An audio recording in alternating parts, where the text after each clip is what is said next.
Thank you, David Letterman, for the intro. All right, baby. Yeah. Good morning, everybody. Good morning, Robin. Good morning. Oh, did you just hit yourself in the head with the headphones? Jesus Christ. That looked painful. It was. You don't have your makeup on yet. No. You got a bump there now. Yeah, I'll have to cover that. What'd you do? You smacked yourself in the head with the headphones? You know, they have that spring, and I let go too quick. My problem with the headphones is it grabs onto my hair and rips the hair out of my head every day. I hate that. There's always a problem with it. Chris Farley dead, Robin. I know. I'm sad. I'm sad. I don't get affected by too many celebrity deaths.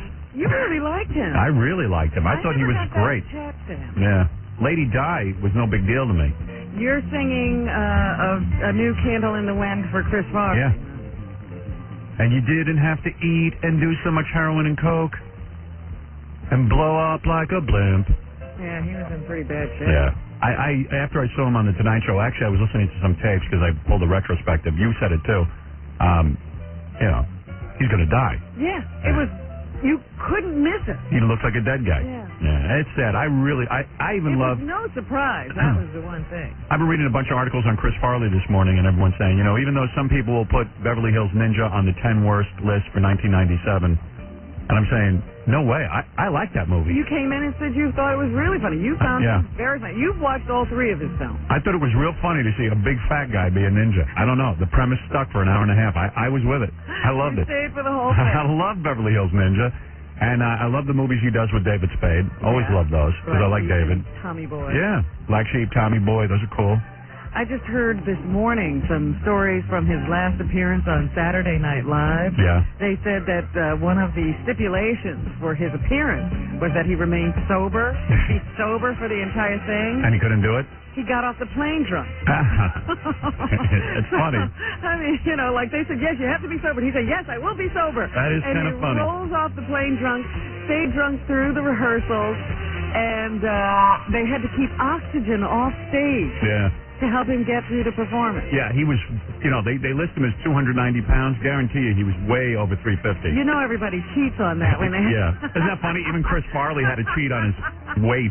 Right. Yeah. I tell you what, I'll come back from the break. I got a bunch of clips from Stephen Baldwin and David Spade talking about Chris Farley. Yes, because we did have this conversation about him and his, you know, he had just gotten out of rehab, and we heard that they were with him when he was drinking. Yeah, I love that guy. I just thought, I never met him.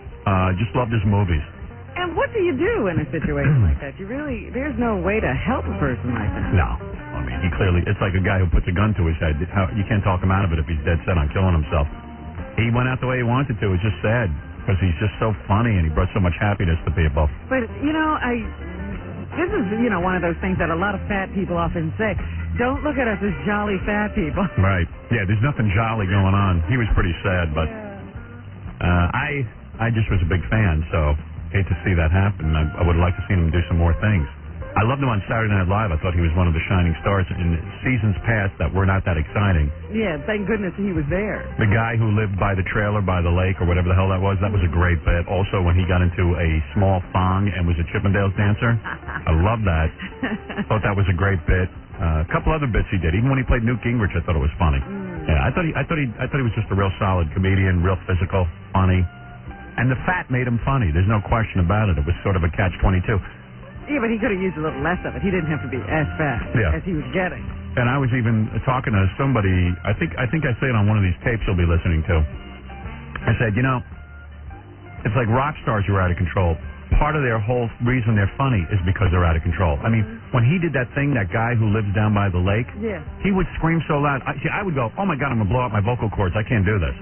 He didn't care. He was not sitting and worrying about his vocal cords. That's right. He didn't worry about today, tomorrow, the next minute. Yeah, I got a feeling in real life he would scream like that and wouldn't care. Well, I heard one of his old professors saying, well, you know, he sort of didn't consider the consequences of things. Yeah, right. That's exactly right. And that's what made him funny. Yeah. He'd throw himself into a pile of garbage. He sort of didn't know that something would happen after that. Yeah. And stop.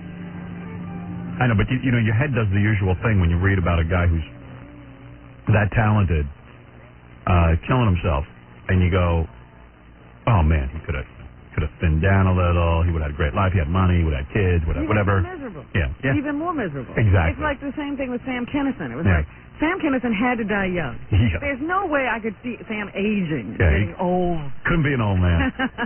All right, listen, I'll play some clips for you I think you'll find very moving. Daniel Carver movie review today. Quentin Tarantino stopping by, and the gossip game with Max Casella. He's the kid who was with Doogie Howser. That's right. He's now in The Lion King. Yeah. I saw him in Lion King. It was real good. Well, I haven't been wrapped to find out when he got laid. Whatever. Kid's on Doogie Howser. You know what? I don't think he was a kid then. No, we found out. We were talking about this in a meeting yesterday. The guy on Doogie Howser who played Doogie's best friend. Yeah, the guy who used to climb in through the window. Yeah. We think he was like 25 when he did that show. He might be 57 years old now. We'll find out later in the show. We got plenty to do today, so stay right there. And yeah, baby. Do I make you horny? Yeah. All right. So last night was the K-Rock Christmas party, and there is always one casualty every year. At least one casualty every year. This year it's Amy. Is that right? Amy, our computer girl.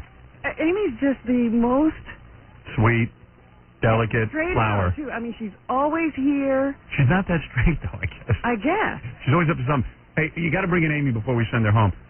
Gary found her in... Sending her home? Yeah, we had her in the green room by a garbage pail. And she is green. She matches the color of the green room. Oh, dear. Don't make you speak. Are you going to chuck up? Well, keep the... She had her hand over her mouth, Howard. Do you have a garbage pail for her while we're talking to her? No, I'm not going to throw up. Please don't do this to me. You don't want to talk on the air? Not really, no. All right, then don't. Go ahead, you can leave. No, I don't want to talk. You don't want to talk? Really? I don't want to talk. If you don't want to talk, you can leave. It was a bad night. Oh, you do want to talk? I was like in the hospital for like... You in a hospital? Yeah. Yeah. Well, she was in a hospital because the cab driver didn't know where to take her. What? No. Well, let me tell you what happened. Is that what happened? Yeah. You don't even know what Let us happened. tell you. Howard, I am so sorry. I'm not irresponsible like this. I'm so sorry. Oh, don't worry about it. I Happens know to the you're best of us. not. You That's lost control. Absolutely. And Why it's so not like me, and I'm never going to another Christmas party. Oh, God, here comes Ryan. now, Oh, now, it's scores. yeah, I know. I heard. Now, Ryan is our overnight jock. Yes. Hi, Ryan. How you doing, man? Hi, Howard. All right. So you went to the Christmas party, too? Yeah. And you hooked up with Amy? You were hanging out with her? Yeah. Yeah, okay. Amy, I always think of you as like this conservative girl. I'm sorry. But would it be any fun? You're tons of fun. What were you drinking at the party? Just like wine and beer and obviously just mixing way too many different kinds of things together. Right. You were looking to Anything get... she could get her hands on. Yeah, you were... It's free. You know. Was it Right. a Chris Farley cocktail? Yeah. Yeah. You and Chris Right. Farley. I know. So how much wine and beer do you think you Consumed. consumed? I'm a real lightweight because since I started this job, I never go out. You Right. know? I go So- to bed at like 8:30. So You're out of training, is what you're Yeah. saying. Yeah, right.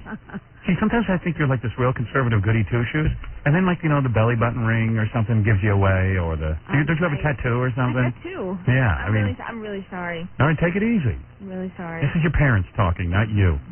All this guilt. Forget about the guilt. You're allowed to unload every once in a Yeah, while. let me find out what happened. Okay. I don't So know. Ryan, you were at the party with Amy. We go to Scores. All right, and you You go to leave Scores. the party. I've never been to Scores Yeah. either Yeah. before. There's like four of us. Yeah, and I heard Amy was real uptight at first at Scores. Me? Yeah, I heard like you wouldn't even like the first lap dance you got. Oh, she was like holding the money out before they even started That's dancing so for bad. us. I'm like, I'm a woman. I know what these girls are doing. What are they doing? They're dancing. Yeah, taking guys' money for What? I For don't know. dancing. Big deal. So then what happens? All right, she's So timid bad. at first. Right. 2 or 3 dances into it, Uh-huh. she's like putting them in the back of the G-string. Really? Yeah. Yeah, getting physical. Yeah. Yeah, you don't even remember this? You were physical with women? No, I was giving them money because they were dancing for Yeah, but you're not supposed to put it in the back of the G-string. She was flipping it in by the butt cheeks? Oh, yeah. Oh, really? Right between. No, I didn't. You're a Oh, liar. close. You're not into chicks, are you, Amy? Excuse me? You're not into chicks? No. No, but you just were They're getting... beautiful. Right, you were just having fun. Hey, you said you were fascinated. You were I did. You said you were fascinated. Ryan, you didn't take advantage of Amy, did Oh, you? no. He's married. I'm like So married. what? I'm like married. No, you're not. I live with my boyfriend. I'm pretty much married. Really? Where was he last night? You can't bring I don't know. spouses out. I called him about a dozen times from this hospital. Oh, you apparently. did? Oh, okay. Well, all wait, right. get to the So- part at Scores now where she starts doing, what's that drinking thing, Oh, Ryan? they did the shot. Girl puts the shot like right in her mouth. Yeah. And then gives it to her in her mouth. What? Whoa. That didn't happen. Yeah. Bad. She So you mean a girl will drink a shot and then spit it into Amy's mouth? No. They put like a shot in their mouth, like the glass. Shot glass. The glass. And then they like get right over, opened up her mouth, and then dropped it in. Wow. Oh yeah, it did. I left. Oh yeah. Did I have to go home? I have to go to bed. I have to go to We work. put you in a cab. Now, what time did you put her in a cab? Wasn't that late? 10:45, 11 But o'clock. she was already cranked by 11? Oh yeah. So you're telling me at 10:45, you put her in a cab and you say that, was he obviously a foreign guy, you tell him the address to take her to, and the cab driver can't figure out. You were totally coherent. You told him that. I did? Well, yeah. I Oh, wanted to so go home. she lost it in the cab on the ride. She lost it in the cab. She lost it in the cab. Next thing I know, I was being totally belligerent to these cops and just. Whoa, wait a second. I don't know. And So they put you. I'm sorry. The guys put you in a cab and told the cab driver where to take you. Evidently, he wasn't real clear on where to take you, and when he asked you where to go, you couldn't tell him. So he took me to like Bellevue. So he took you to Bellevue? He dropped you off at Bellevue. Yeah. And they admitted you? I don't know because I just kept saying I'm fine. I just want to go home. You know, I'm not bleeding. I'm man. Oh, man. You know, when I was a nurse and in the emergency room, Amy would come in and we'd go, oh, no, another belligerent drunk. Yeah, another angry drunk. I know. And they always say, I'm fine, I just want to go home. Howard, Poor Amy. we talk about this on the air all the time, but when I lived in the city, you knew it was a holiday season because I would come out in front of my building and there'd be vomit all over the place from all the stockbrokers that threw up in front of the building. Did you vomit last night? This morning, I guess. Ryan, you saw her vomit? Yeah, in the green room. Oh. Which I don't remember. I'm so sorry. You just finished like 20 minutes so ago. embarrassed. How did she get here from Bellevue? Right. I said I Oh, wait a second. So they admitted you to Bellevue. How long do you think you were in Bellevue? Well, I thought at least 2:30 or 3 because I'm like, I got to go to work. I might as well just go right to work from here. Right, but did you sleep at Bellevue at all? Did they admit you? Did they put you in a room? You don't have a little They had bracelet some on. social worker Right. like having me call. They were like, well, do you want to call your parents? I'm like, my parents are out on Long Island. I'm not going to call them up. Right, and tell them I'm drunk in Bellevue. Come pick me up. I mean, that's So ridiculous. you try that here. Right. My boyfriend wouldn't pick up the phone. Your boyfriend wouldn't pick up the phone? Why? He was sleeping. I don't know. Wow. What's his story? Boy, time to reevaluate. He works for Pissed us. off now. Right. What? He works for us. I didn't. You have a boyfriend who works for us? Yeah, he's one of the lighting guys on the E-Crew. Oh, I didn't know He's that. he's like a consultant. He comes in once in a while and fixes the lights. Oh, where'd you meet him? Here? No, I've been going out with him for like 3 years. Yeah, she helped him get the E job. Oh, really? And then he wasn't there for you when you needed him. Exactly. Right. Well, time to reevaluate that whole thing. I'm just right now. I'm just really sorry. Oh, mellow out. Who cares? I This do. is funny. I do. So wait, you went to Bellevue, Yeah. and then the social worker called. Can you I have imagine? a social worker now. Yeah. What a Yeah. wreck you are. You're a mess. So. I was going to talk about how Chris Farley was out of control. We got a Chris Farley right here. We have to do an intervention. Quiet, shy Amy who sits at the computer. Man. Wow. And she seems so responsible.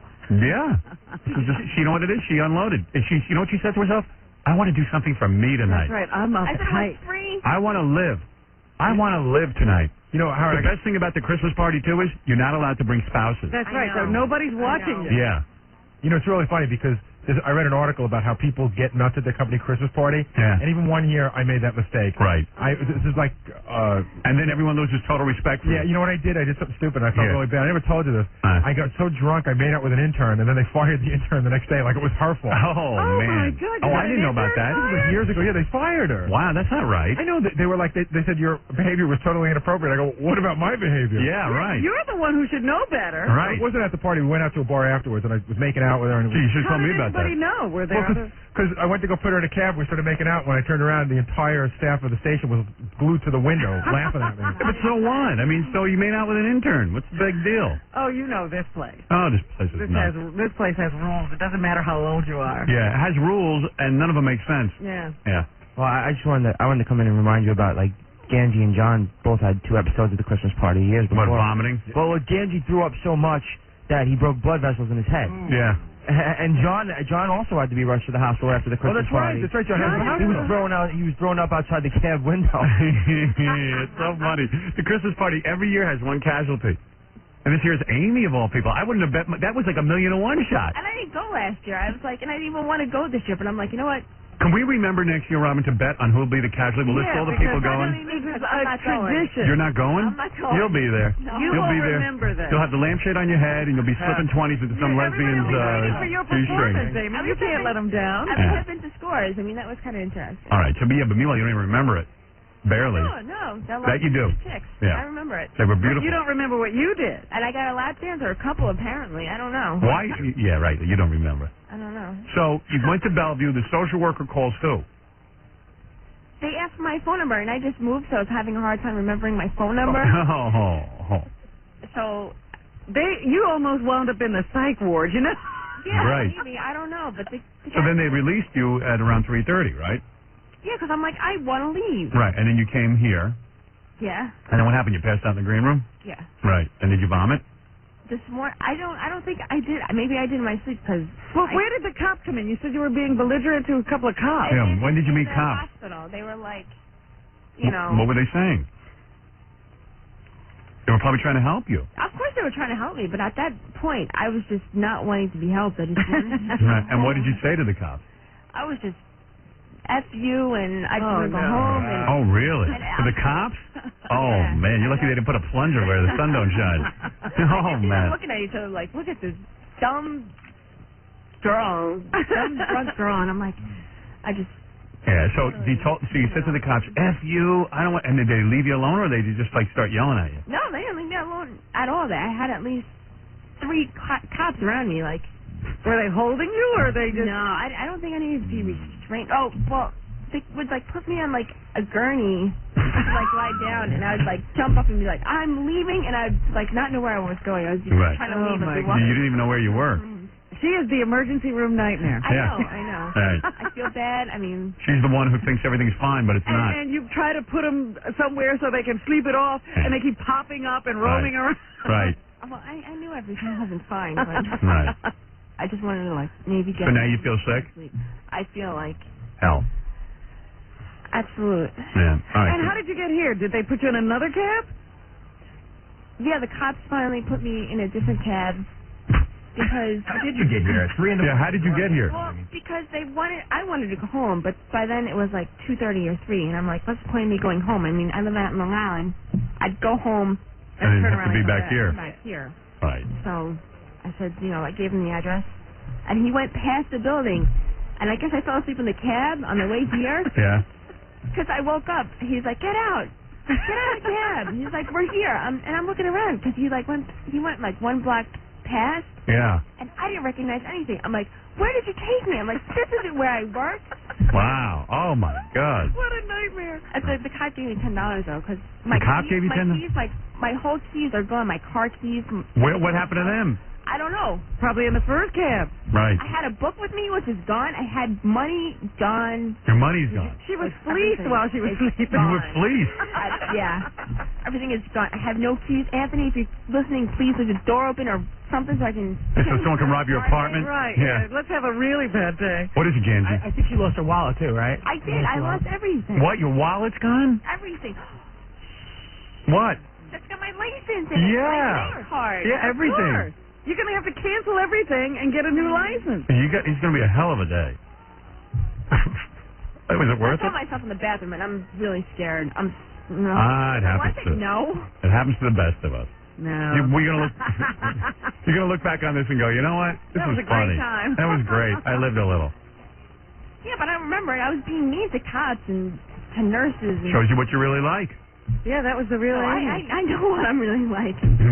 Well, evidently you're somebody else. When you get a couple of little fire water in you, Schnapps. little schnapps only. Oh man. At least I didn't like dance and get nuts at the party. And Who knows that you didn't? I didn't. I know. Who knows you didn't have sex over at Bellevue with somebody? Oh. One of the patients. Oh, there was One of the melted patients. That's really The same guy who took your wallet could have jumped on top of you and had You sex don't know with what you. happened to any of that stuff. Right. Did you have sex with her or not? No. You swear? Swear to God. Really? married. Oh, Like that, you can't do it if you're married. Oh, that's right. Yeah. Like married. Yeah, you're like married, but You you're didn't know unconscious. what you were last night. I think anybody could have gotten you last night. Everybody Please. was very nice, you know. Yeah. We put you in the cab. You know, we were looking out for you. Yeah, don't put her in a cab anymore. Dude. At 3 o'clock in the morning, the guard man calls me. There's this crazy woman downstairs. Really? No, I had some misgivings about this in the first place. Like, Julie's like, come on, let's go to Scores. Right. I want to be the only girl there. And I was like, They didn't twist your arm too hard. Yeah, you didn't look like you I were. guess Lonnie, like, gave me, like, drinks and... Yeah, Lonnie's a good guy. blame him. Yeah. You spend a week with Lonnie, you'll be stripping. That's right. He said, I got a new prospect here. Lonnie took mercy on you. He didn't turn you into a stripper last night. He could have I had you. wanted to. I was like, how do I get up there? I was like... Oh, Really? yeah. Alcohol is the greatest thing in the world. Oh, my Changes goodness. everything. You wanted to get up and strip? No, well, there was, like, a lot She's of got a good girls- body. She can handle it. Sure. There's a lot of girls, like, milling around just dancing with these ugly, ugly guys. Right, But then there was, like, one girl up on stage, and I'm like, how do you get to be that girl? right. And how do you get to be I that don't know. girl? And how, You drink a lot and Lonnie throws you up there. I What do you But think? then eventually you have to dance with those on. ugly Wow, guys. what a Christmas party, huh? Oh, I tell Amy. you, let's give him a round of applause. Amy the big jack-off this year. All right. It's usually one of the dumb intern Yeah, guys. he was a guy. Yeah, it's usually a guy. You did it this year. Hey. One for the women. Yeah, baby. Do I make you horny? Yes. Yes, good. Perfect. I'll make you horny, baby. Yeah, do it. Yeah, you better go. Are you feeling warm? No, I'm feeling very cold. Oh, really? You got a headache? Jacket. Oh. Hmm. No, I feel okay, actually. You going to be all right to go home? You want to go to a hotel? Are we trying another cab or? You want to go to a hotel and sleep it off? No, I can go home. I can get you a room. How Of course, is I'll she have another getting key. home? I like to take advantage of drunk girls. How is she getting home? Believe it or not, I don't know how, but I held on to my railroad ticket, my monthly ticket. Oh. That you have? To that for some reason. Wonder who took your wallet and everything. I don't know, but not like I had a lot of money I there. think you But left it at Scores. you think I did? Yeah. Well, Really? Why didn't you give it to her? You were loaded too? Of course. Right. Oh, I remember when I left. I don't even remember leaving. Maybe Lonnie has it. I hope. Gary, call Lonnie. Maybe he found it. Because if It's she's... got my bank card in it, Yeah. But they don't know your code. but it's like a MasterCard too. Yeah. Yes, that's why you have to call the company and cancel the card. Yeah, you better go do all that. Yeah, you better get out of here. I'm so disappointed in myself. That's all I can say. Yeah. So, Hey, I've done a lot of dumb stuff in my life too. this is bad, and I know. It's not that bad. You want to talk bad? How about getting married when you're 19? Oh, stop. You okay? All right. A lot of people do a lot of weird stuff. How about the guy in Bon Jovi who got the Joker tattooed on his chest? All right. Yeah, he can't get rid of that. He can't get rid of that. Get over this. Yeah, I mean, you want to talk about dumb stuff? You didn't do anything dumb. I just feel like I really disappointed everybody with my behavior. Nah, not me. You made for a good half hour. I like that you were at Bellevue cursing out cops. Isn't that Where just is funny? Bellevue? I don't even know where that is. Uptown somewhere. I don't know. I just know the mental cases go I there. know, and I'm like, what? I'm like, why am I at And when you Bellevue? ask a person questions like, what's your phone number, and they can't answer them, usually You're they mental. say, you're a mental case. Right. And they throw you in a tank. There's probably a record of you there now. You have a record of being You at have Bellevue. to watch out for her. She's one of our regulars now. It's like your lost weekend. I kept telling them, I'm like, Can I make a suggestion? Never drink again. Thank you. Yeah. Seriously? Because the last time, like I decided that now I'm like 43 years old. Like I decided I'm going to smoke pot again because in high school and in college and everything it used to make me paranoid and I get all dopey on it. Me too, yeah. But I decided now I'm an adult and I can handle it and it'd be a nice way to mellow out. I go out to California, take 3 hits on a joint, and guess what happened? You woke up like Amy. I woke up like you did. Thank Okay? God I didn't do that. Right, that's what I'm saying. So I know that I And can't you were take out drugs. there alone. People were leading you around. Yeah, who was with you? I know somebody carried me into my bed, and I somehow ended up in my hotel. Right, And you that's know what- Somebody got you to your hotel and was like helping you out. Yeah, I yeah. was like in a hospital. Ryan dumped you in a cab. Nice guy. Like, bye-bye. You should have taken her back to your apartment and had sex with her. That's what I would have done. Well, he had to come to work, unfortunately. Yeah, too bad. She brought her to work and had sex with her. And then I got to work and I didn't have my keys. I had to have. Did you get? The guard called you? Yeah. But hey, you don't even remember. Isn't that I amazing? stumbled into the lobby and like the I guard stumbled called into me. the lobby. And this is only 3 hours ago. Yeah. Yeah. Hey, you seem pretty good now, though. Well, look at the situation I'm in. This will sober you up pretty Yeah. quick, huh? Being on the air sobers you right up. Gary's like, come on, we have to go in there. I'm like, oh. Oh. Well, the truth will set you free. And it has. Amy the intern. I hope I'm not free of my job. No. Yeah, you're fired. No, you're fine. Just go home. I really do want to go. All right. Yeah, you better But go. don't make this a regular thing now. Don't become, You don't become the lush. party girl. You don't become Mrs. Chris Farley. I'm not. All right. Okay. I'm really shocked about that, too. All right. What were you wearing last night? This. Well, what's under the coat? Let me see. Let me see how you were dressed for all this. Does it? It's got puke on it. What, your outfit has puke on it? I think so. Let me see if your outfit has puke on it. But it's nice puke, though. Hey, you got some body, Amy. Anything on me. Too bad you didn't get up at Scores and dance. I don't see. About it. I don't see any puke on you. I spilled some drinks on me. Yeah. Oh, God. So she probably reeks of alcohol. I know. That's why. Do you smell? Oh, I stink.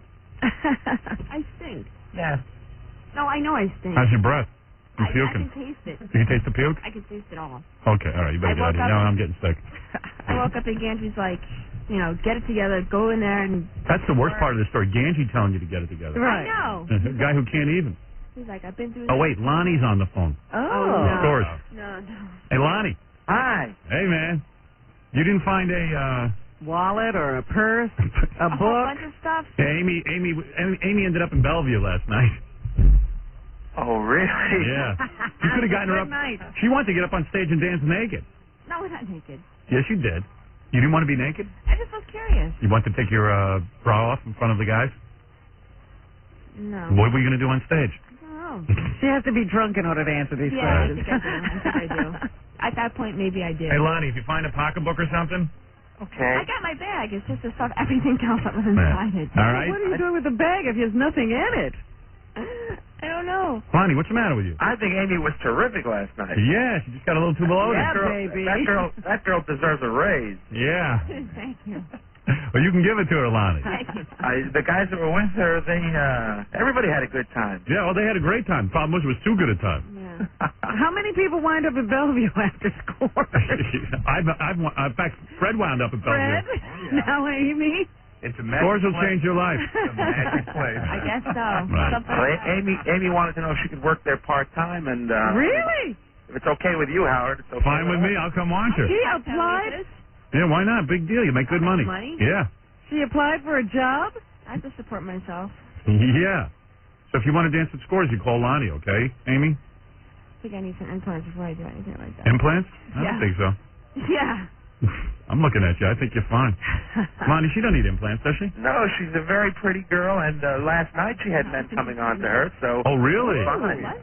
You had men Men? coming on to you No, last I night. didn't. Put your finger in the waiter's mouth, remember? No. All right, now you're lying. Men and women. The guy Now in the you're white lying. outfit. Now you're lying. She put her fingers in a guy's mouth? Finger. She put Now her you're finger lying. into the guy's mouth. Really? What was that about? What was she trying to The do? guy in a little, like, Captain Steubing outfit. Oh, really? You walked up to him. Or something? I don't know, but you had your finger in his No, mouth. I didn't. Yes, you did. Lonnie, did you see this? Well, let's just say the word to describe her last night would be insatiable. She could not get enough. Oh. She was turning on men and women. Oh, come on now. Wow. It was terrific. Yeah, hey, she let loose for a night, that's all. Man, I wish we had tape of this. Hey, thanks, Lonnie. I got Matt on the phone. He's the overnight disc jockey. He witnessed more Amy stories. Okay, great. Thanks, man. Thanks. Right. Yeah, Matt. Hey, how's it going? Just trying to put the pieces together for Amy, who was at our Yeah, 'cause Christmas Amy party. can't remember. Oh, I remember quite well. Go ahead, Matt. I got you a lap dance, man. She got me a lap dance, and while the girl was dancing for me, she was taking dollar bills and putting them up the girl's. In her little thing. And the G string. Yeah, she was paying her in single bills while the dance was going on, putting them up her ass. Wow. Wow. Wow. Ryan, you messed up one fact. Yeah. It wasn't Amy who was putting her finger in the waiter's mouth. Who was it? It was the other female member of our party. Julie Slater. Julie Slater. Julie Slater was putting the fingers in the mouth. Okay. Wild night at the Christmas party. No kidding. It's good when the women get sloshed. You know what I mean? Oh, yeah. Funny. Contact is stolen. All right, thanks, Oh, Matt. no. You were past that with your contacts in? Yeah. All right. Aren't you Yeah. supposed to not do that? No. Yeah. Yeah. I just hope they're still there. They cost a lot of money. Right. Well, at least those can't get stolen. Well, anyway, there it is, the K-Rock Christmas party. Every year we always have a fun story for you. Yeah, I think this is the worst yet. Nobody's ever lost all their ID. Themselves, you. right. Congratulations. I am very sorry. I don't want you to think less of me over this. I think more of you. Well, I think I'd like to hang out with you. Sorry. I'll be honest with you. I'm not like this. You're not a bad girl. Next year he'll watch you at the Christmas party. You can get wild. I'm thinking I got to go to the Christmas party next year. You know what? It was funny because in the afternoon I was with some other people at the station. They were like, "Oh, Robin, you're not coming to the Christmas party this year? Our Christmas parties are great." Yeah. Midgets and, There were midgets? Yeah. Oh, I didn't know there were midgets. I would have been there if I knew there were I midgets. have no idea what they're up to. Who was there, Marty? No. Some other midgets. All right. You know who? Yeah, a couple of elves. All right. You guys go. Amy, go home. I'm Seriously, sorry. go home. I'm really sorry. All right. Go ahead. I like you like this. More I don't fun. like you like this. Yeah, all right. Can she walk? We'll find out. Oh, poor thing. Amy's got some body on her. I could see her dancing in Scores. Oh, yeah. Oh, dear. All right, anyway, there it is. That's pretty good for somebody who was beating up cops. Yelling at cops and admitted to Bellevue. That's some Christmas Lost party. in 2 cabs. That's some Christmas party, you know? That's like all over the city. Yeah. Drunk all over the city. Yeah, that's great. Wait till my boyfriend hears this. He's going to freak out because, she wanted to be a shooter girl at one time. Right. I was going to help her get a job, actually, being a shooter girl, and he was like, you might as well go strip at Scores. Oh, no. Pretty close. Maybe that's why he wasn't answering his phone. All right, I got to take a break, and we'll be back right after these words. It's really great. Yeah, you got to play the whole thing or people won't understand Yeah.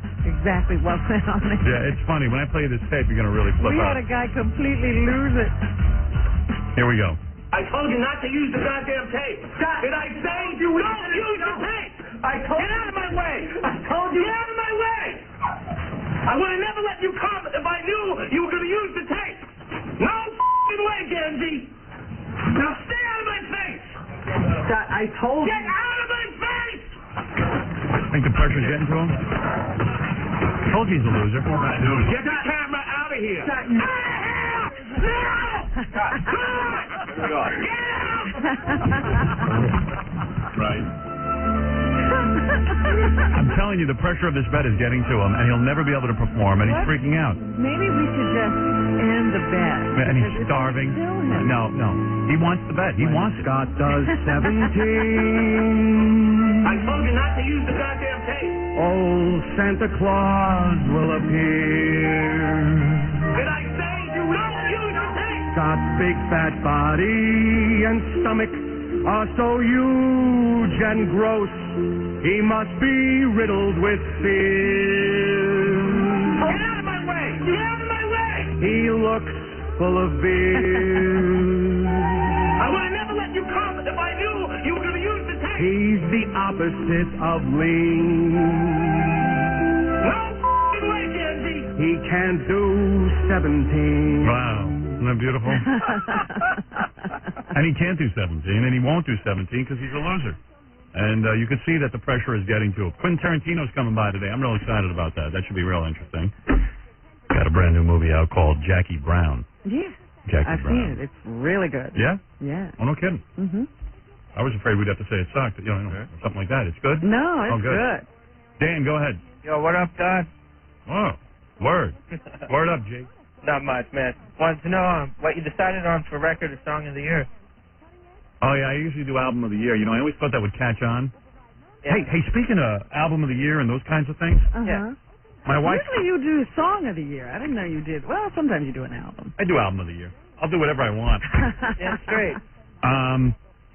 Hey, just check this out. My wife left this for me this morning. This was in Newsday. They had a Blockbuster video or Blockbuster stores ballot. Mm-hmm. Best newcomer actor of the year, Howard Stern, Private Parts. Wow. Yeah. I'm racking up awards. Congratulations, Howard. I got the Czechoslovakia Film Festival. Didn't I win someone else voted me Esquire or something? Cosmopolitan. Best Comedic Actor of the year, and then Newcomer Actor. I'm a newcomer. It's like Best New Artist. Yeah. Best New Actor. Yeah. Yeah, I'm the best new actor. Well, what's up with those Golden Globes? I mean, movies that aren't even out yet are winning. Yeah, I know. And I got kind of mad at that because I know the foreign press really dug my film, but Paramount didn't push my film for them. You gotta, who cares? I'm not the type that wins awards. Hey, don't put me out. All right. Album of the year would be probably, just off the top of my head now, Prodigy. Okay. Yeah? Yeah. Anybody disagree with that? I don't have a problem. What's better than that? I don't have a problem with that. But I had to wait for it to come out on vinyl, but If I had it, I'd play Vinyl? it. You're still into vinyl? Oh yeah, I do a little DJ. Oh. What are you, half a fag? I What's with you guys who are into vinyl? There's been no homo music. Where's Prodigy? Freddie, wake up, man, over there. If I say Prodigy... Dude, I got it right here. Yeah, well... What, was Fred at the Christmas well, I know, party? yeah. Fred's busy scribbling. Yeah. All right, thank you. Thanks. No song of the year? Yeah. I can't think of the name of it. It's from Prodigy. Firestarter? Firestarter. That's the song of the year. I mean, to me, I listen to that all the time. All right. I like it. Do you have a different viewpoint? No, I don't have any viewpoint at all. All right. This is the song of the year and from the album of the year. Unfortunately, we don't have an award show for this, so...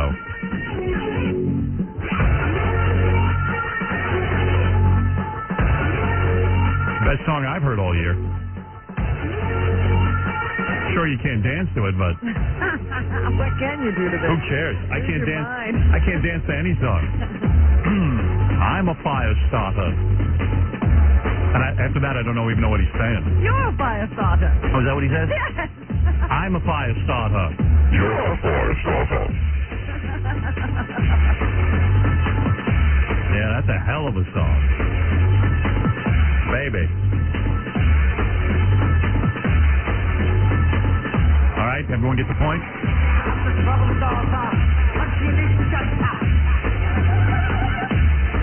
He studied at Juilliard, this guy. Vince, you're on the air. Go ahead. Hey, good morning, Howard. Hey, Good man. morning, Robin. Good morning. Merry Christmas. Happy Hanukkah. Just wanted to know, with speaking of Jackie Brown, what happened to our Jackie? I told you, Jackie walked out on the show, left without I giving didn't know notice that. to me. Yeah. And I guess he was negotiating with the station, and apparently is not anymore. I don't know, or is, or I don't know. You don't know anything. I don't know anything. Oh, man. I heard he called off the negotiation or something. Bummer.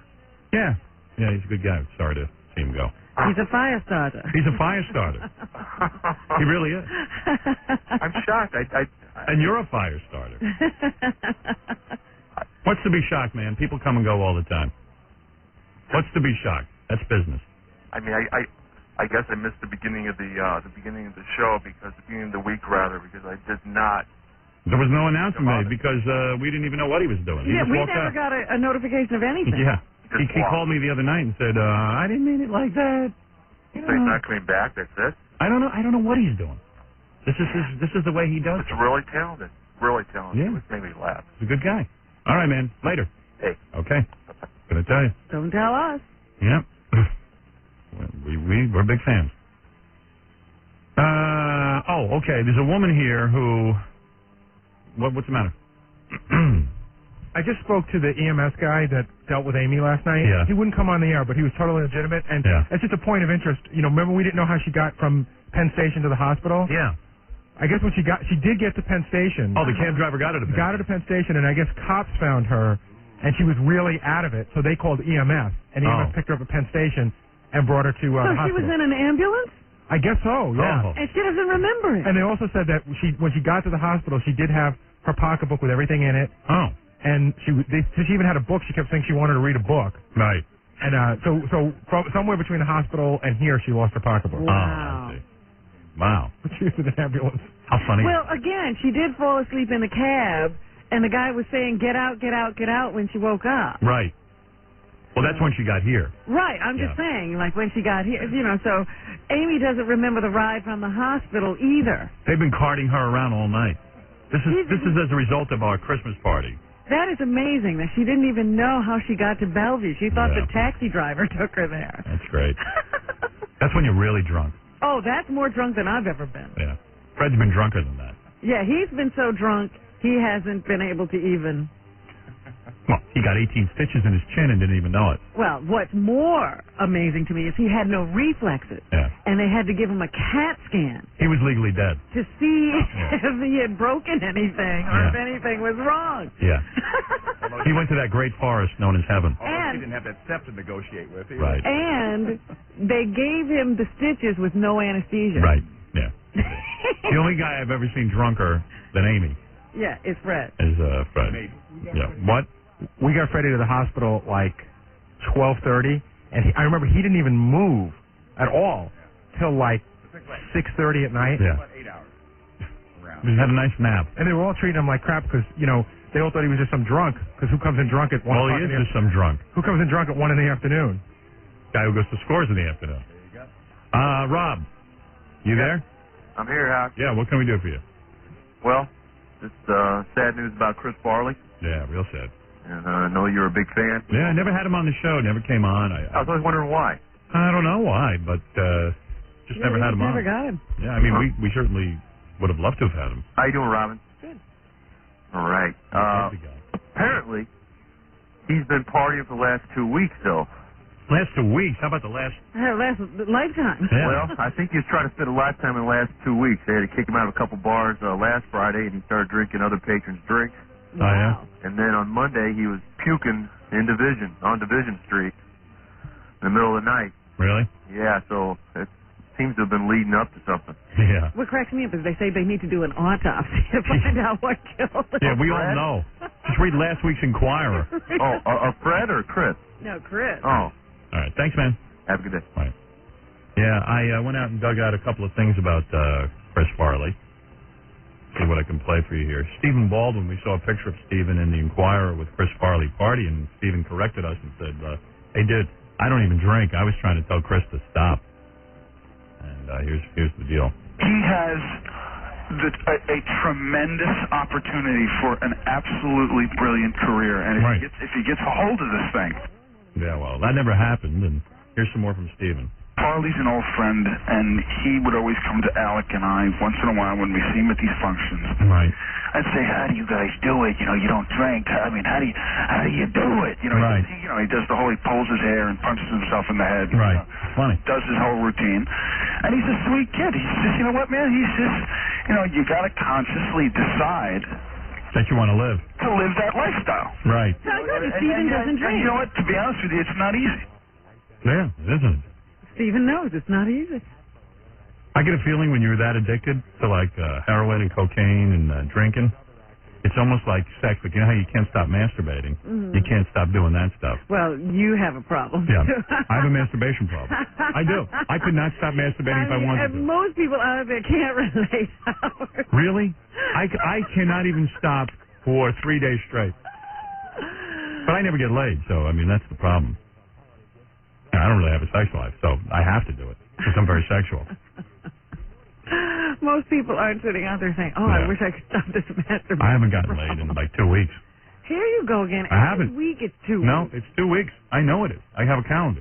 Let me see. When was the last time you told me you did? Try and remember the last time. Last week. No. Yes. No, it wasn't. It was last week. You're wrong. Here's Stephen Baldwin again. I can just look at Chris, and I don't have to say anything, because he knows from the way I'm looking at him that he shouldn't be doing what he's doing. And it's almost more powerful to not even use the words. But, you know, once he had made the decision at that event, which was a Planet Hollywood opening in Indianapolis. Yeah, you might as well go with it. Yeah, well, you know, I sat there and said, you know, I looked at him and he goes, look, you know I shouldn't be doing this. And he was there with a family member and another friend, and they were kind of watching over him, and they know it too. David Spade, of course, has starred in 2 movies with Chris Farley and also was in the movie Tommy Boy and whatever else, Cabin Boy. No, it was Sheep.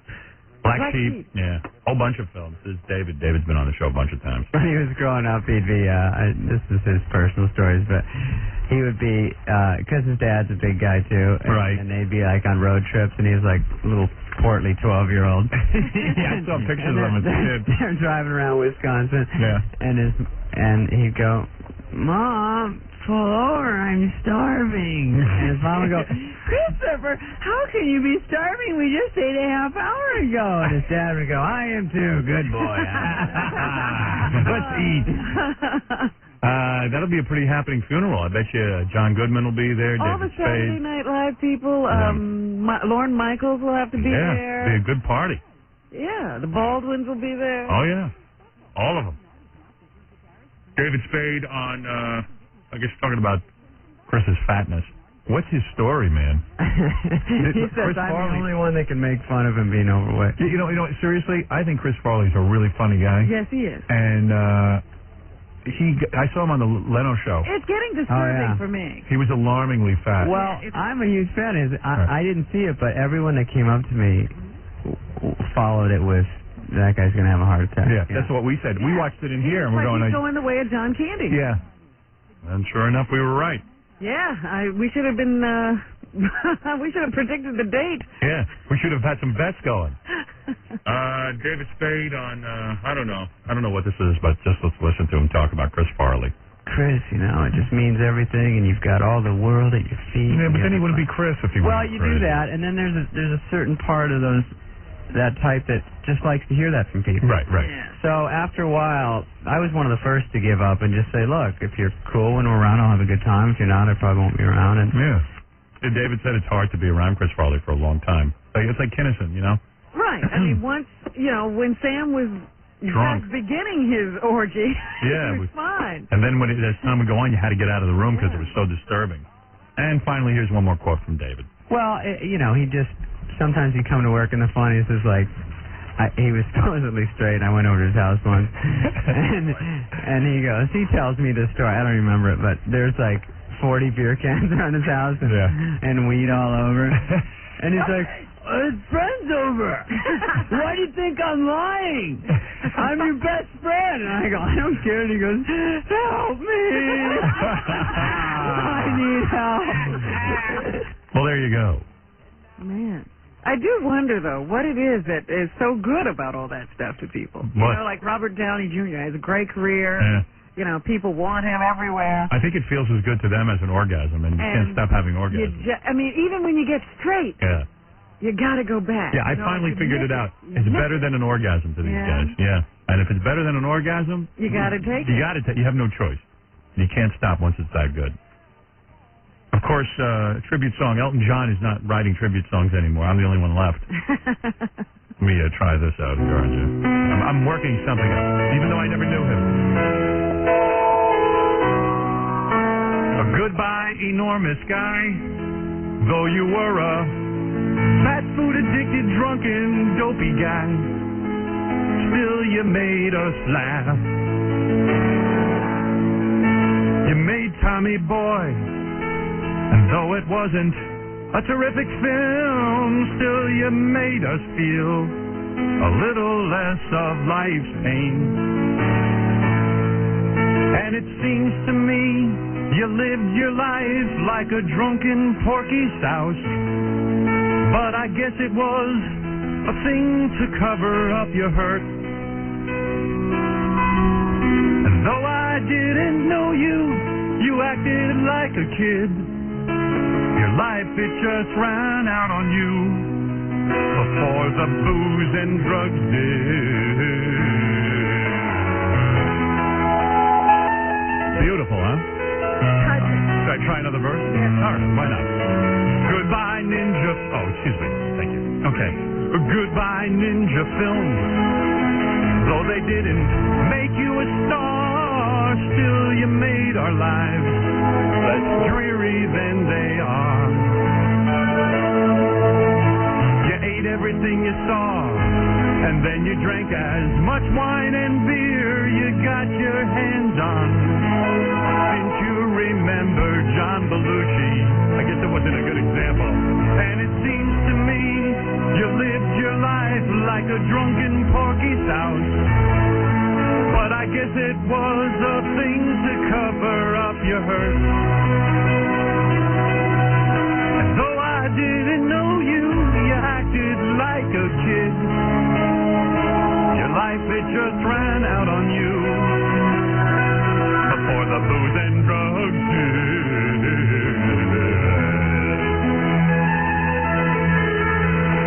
I'll try one more, Rob.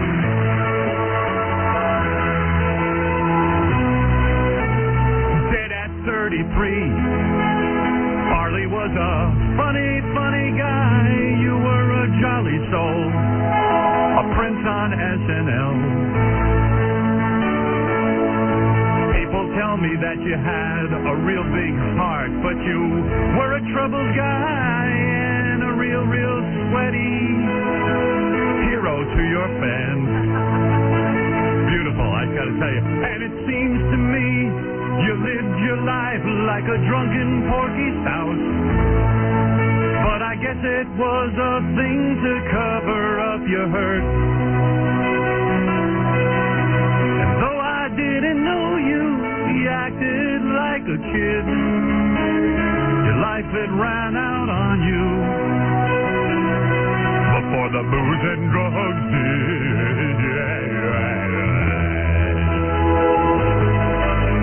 I really didn't know you. They say you were a drunken porky souse. Your life it ran out on you before the booze and drugs did. Oh, that was beautiful. Thank you. A fat drunk guy. I've never heard the word souse before. You didn't?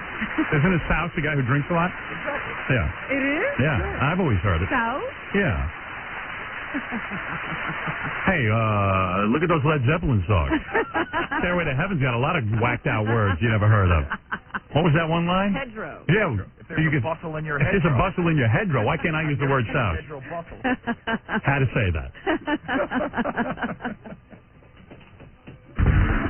I was in here listening to Chris Farley clips, thinking I could play a couple of clips from his movies, since he died. But a lot of the stuff is so physical, you need to see it. He was a physical comedian. Yeah.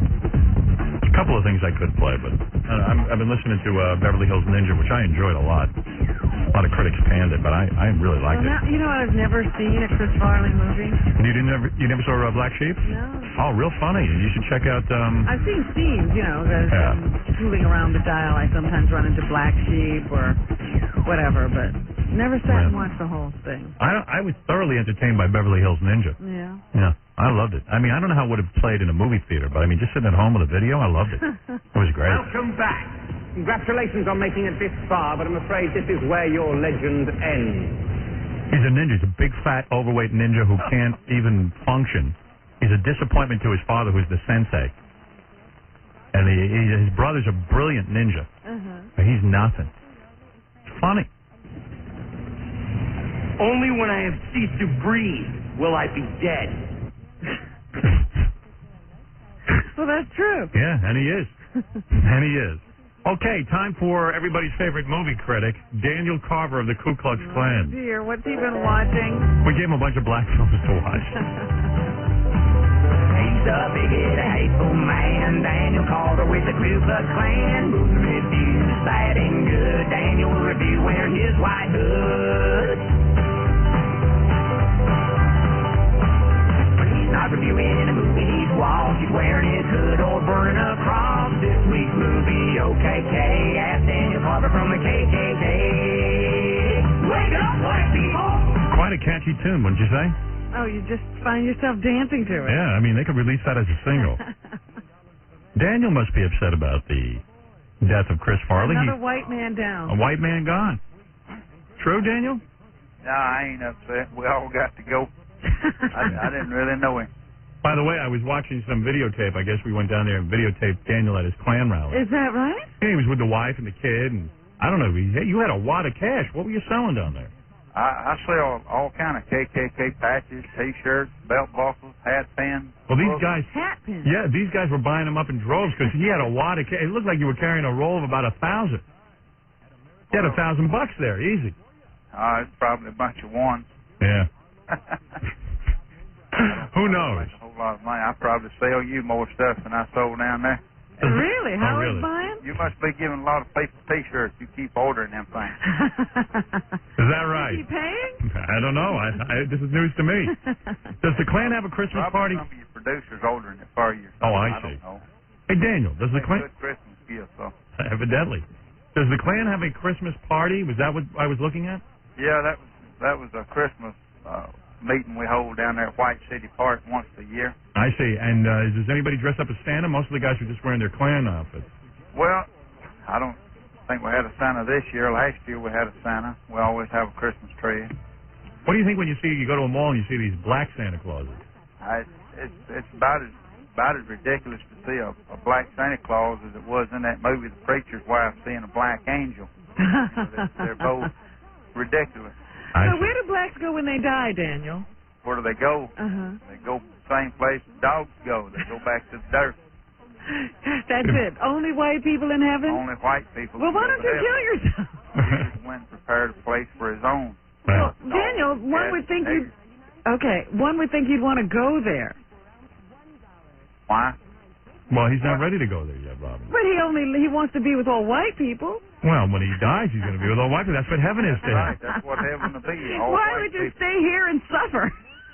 Now, what Christmas songs do you sing? Do you sing White Christmas? Obviously, Yeah, but Dreaming of White Christmas, that's a good one. We always get a lot of attention with that. when you guys sing Dreaming of a White Christmas, though, you're talking about Dreaming of a White Christmas, Yeah, like we with talk white about people. White people. I see. You don't change any of the lyrics on some of the Christmas songs, No, do you? we don't change them. Now, you're one of the few guys I know that still sells black lawn jockeys. Do you give these for Christmas presents? No, I quit dealing in that stuff. It's too heavy. The cement. Yeah. Yeah. Black lawn nigger weighs 100 pounds. It costs so much to ship it. The shipping was more than the cement. Wow. Well, what about these black people who say Jesus was a black man, that he was an early man and all early Well, men? they can say anything you want to, but it don't make it true. Do you know we have black people here, Daniel, who say that blacks are the real Jews? I know it. You can hear anything if you listen. Right. But it don't make it true. Now, what about Hanukkah? That can't be a real big holiday. Is that the Jews just trying to imitate the Christians? It's just something the Jews celebrate, I reckon. I don't pay no attention to it. You don't even know about Jewish holidays. No, I hear it sometimes.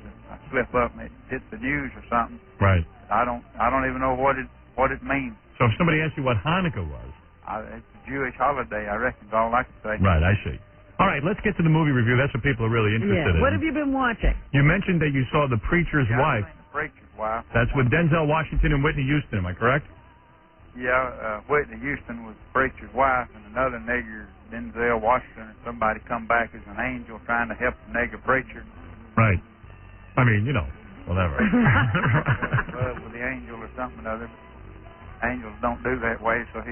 So you're saying it's impossible for there to be a black angel, therefore this threw the credibility of the movie. Totally ridiculous concept. I seen a movie one time, All Dogs Go to Heaven. You can see anything in a movie. Right. Now, what about Whitney Houston as a woman? I mean, you had to find her attractive. Attractive? Yeah. Well, I guess you'd say she looks good to be a nigger because she's probably 70% white. I see. You can look at a person and tell what percentage white they are. Almost, yeah. The mulattoes, really. The what? Mulatto. Mulatto. Yeah, You're mulatto. You're not all nigger. Who? What? You're saying Robin's a mulatto? Yeah, she's a mulatto. I'm a mulatto, too? Yeah, Robin, I see some white in you. In fact, after the show, you might see some white in you, too. What? She don't look like Whitney Houston. She's probably just 10% white. Right. What percentage is Robin? No, he's saying I'm about 10%. Oh, you're 10% white, and Whitney Houston's 70%. All right. All right. So the more Daniel likes you, the more white you have in you. Right. So in other words, would Whitney Houston be a suitable sexual partner for you if, let's say, you were married? You can't just be a little bit nigger. You're either white or you're a nigger. You got to be all white for you, huh? Williams probably 90% white. Right. But she still had that little bit of nigger in it. And you don't like Vanessa Williams then? Well, no, not for a sexual partner, because if a white man were to breed with Vanessa Williams, the young'un may turn out to be as black as an old buck stove. Right. Okay. So the preacher's no wife. black for you. None at all. That's right. So the preacher's wife, on a scale of 1 to 5 burning crosses. I give it a 2. It was funny. Oh, you liked it? Yeah. But yeah, it's worth watching. All right. Now let's move to Eddie Murphy. I noticed you were going to review 2 movies. I watched 2 Eddie Murphy movies. Right. You saw Metro and The Nutty Professor. The Nutty Professor was the best. It was real funny. That you like? I like that. I'd give it a 3. It was 3 burning crosses for Nutty Professor. Right. That other one, Metro, I'd give it a 1. A 1. About as stupid as a nigger coming back as an angel for a nigger to be a hero police. Right. Uh-huh. So in this movie, just don't happen. In this movie, Eddie Murphy plays a cop. Cop. Yeah. Which is believable. I mean, there's plenty of black cops. Negotiator that negotiates hostage situations. Big hero. He can just run into bullets and don't even get shot. Right. You're saying that you don't see too many black people being able to do that? Not like Superman. No. Right. So that upsets you? Well, it don't upset me. It's just ridiculous. It tries to humanize niggers and make people accept them as our heroes, and I don't have any nigger heroes. Not at all. Martin Luther King, no way. Oh, please. Martin Luther King, It's about time for him to start hollering at again. Yeah, your favorite time of year is coming up, Black History Month. Yeah, Black History Month. We'll have to call you for that. You know what? We got to send him out to see Amistad. Yeah, you're going to need to see Amistad next. That's the new Steven Spielberg movie about slavery. About slavery? Yeah. Yeah. You have to go see that one. I understand it makes people cry when they see the plight of the slave. Right. I think Daniel will be laughing. I don't think it was comedy. This here was a good comedy. I can 5 nooses. All right, so Metro gets 1 Burning Cross. The Nutty Professor gets 2 Burning Crosses. Oh, got 3. Yeah. And the Preacher's Wife gets 2. Right. I see. That is the Daniel Carver movie review. And Daniel, we must send you Spawn. That movie. I would like to see what Daniel thinks of a black superhero. Yeah, we should send him the cartoon version. Okay. Because I know he likes cartoons. He does like cartoons. Yeah, they're easier to understand. Right, Daniel? That's right. Right. I like cartoons. And the acting is better. Daniel, where will you be going for the holidays? Will you be skiing in Aspen this year, or? No, I'll stay home. Right. I live in a holiday vacation area. I live in the North Georgia mountains, right on the river. I see, and you People come up here from Florida to vacate. I see. So you will be hanging out there and relaxing with the wife and kids. Yeah. If I just stay here at home, that's vacation for us. That's right. Well, there it is. Happy holidays. A happy clan holiday. And there he is, Daniel Carver. Thank you, Daniel. There he is, checking in with his point of view, the Ku See Klux you Klan. next year. See you next year for more movies. We'll see you at the movies. What a man.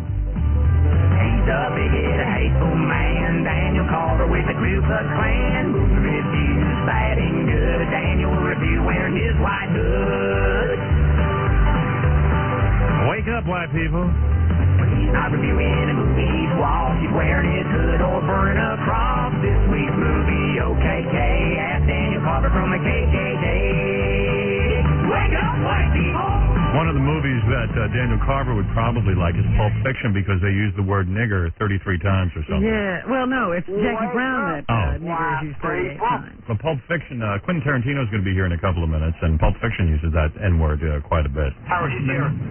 No, man, I don't eat pork. Are you Jewish? No, I ain't Jewish. I just don't dig on swine, that's all. Why not? Pigs are filthy animals. I don't eat filthy animals. Yeah, but bacon tastes good. Pork chops taste good. Hey, store rat may taste like pumpkin pie, but I'd never know because I wouldn't eat the filthy mother. Pigs sleep and root and that's a filthy animal. I ain't eat nothing, ain't got sense enough to disregard its own feces. How about a dog? Dog eats his own feces. I don't eat dog either. Yeah, but do you consider a dog to be a filthy animal? I wouldn't go so far as to call dogs filthy, but they're definitely dirty. But dogs got personality. Personality goes the wrong way. So by that rationale, if a pig had a better personality, he'd cease to be a filthy animal. Is that true? Well, we have to be talking about one charming pig. I mean, he has to be 10 times more charming than that Arnold on Green Acres, you know what I'm saying? I like that movie, man. Pulp Fiction, that's really great. No nigger in that clip. Not that clip, but there are other nigger clips, okay? We'll find There some. wasn't that much used in Pulp Fiction. No? No. Robert, you're on the telephone. Go ahead. Yeah, if anyone's to blame for Chris Farley's death, I'd put the blame on Janine Garofalo. Why is that? The comedian? Yeah. Why? Why? She was so, just kind of inside knowledge, she was so jealous of him. She used to... Say the S word, man. I'm sorry. Why do you got to be so stupid? Why are you blaming Janine Garofalo for Chris Farley's death? You sound dumb. Hello? You sound stupid. Why would you blame Janine Garofalo for Chris Farley's death? Chris Farley's to blame for Chris Farley's death. She caused him so much pain. How do you know this? Because I worked with both of them. How did you work with them?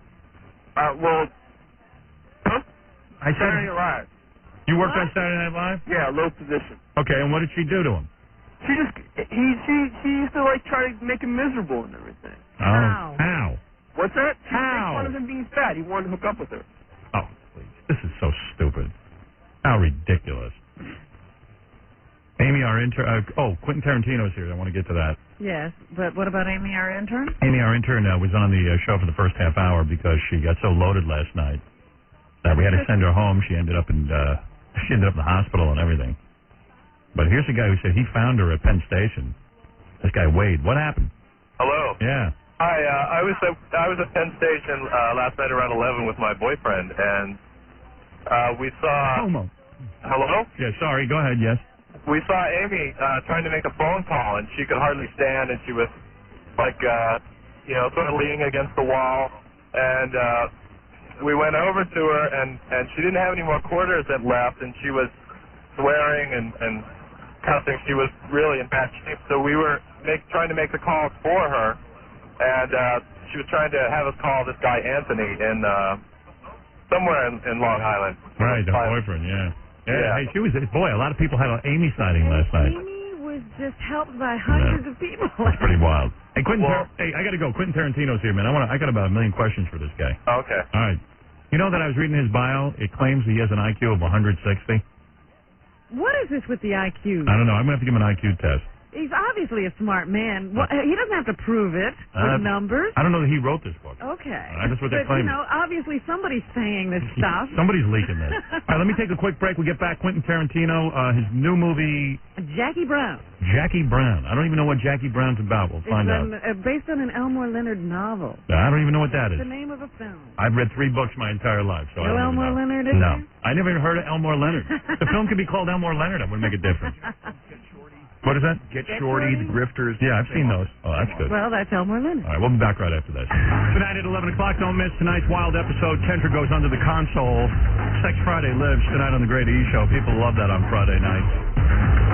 Now a great director, Quentin Tarantino, who made Pulp Fiction. I was just thinking about it. This dude's not been around that long, and they're already studying him in school? Yeah, there was one of our interns takes a Quentin Tarantino class. Amazing. Like he studied Quentin Tarantino. That's pretty cool. What's up with that? I don't think anybody's ever... Hey, how you doing? I don't think anybody's ever made a class about me. Well, you've been the subject of a particular hour or so. But I don't know if there's a whole semester on you. Come on in, Harvey. Take a seat. You can sit down. You can sit down, pal. Do whatever you want. The hell you want. Well, don't stand there in the corner, Harvey. Yeah, you're making me nervous. My bearings here. If you're on here and you're on this side. You're a director. You got to figure out how to direct us. Exactly. Every director I've ever had in here goes, I don't get this whole setup. Yeah, I could right. rearrange this. There's something wrong here. Yeah, there's something very wrong with the setup in this studio. Quentin Tarantino, of course, made a great movie, Pulp Fiction. You made the movie Reservoir Dogs. You also wrote the movie Natural Born Killers. Yeah. And Oliver Stone directed it. Well, you know what? I don't ever consider that I wrote the movie Natural Born Killers. You wrote the first. I wrote a script. Yeah. All right. You're not happy with the way it came out? Well, I never.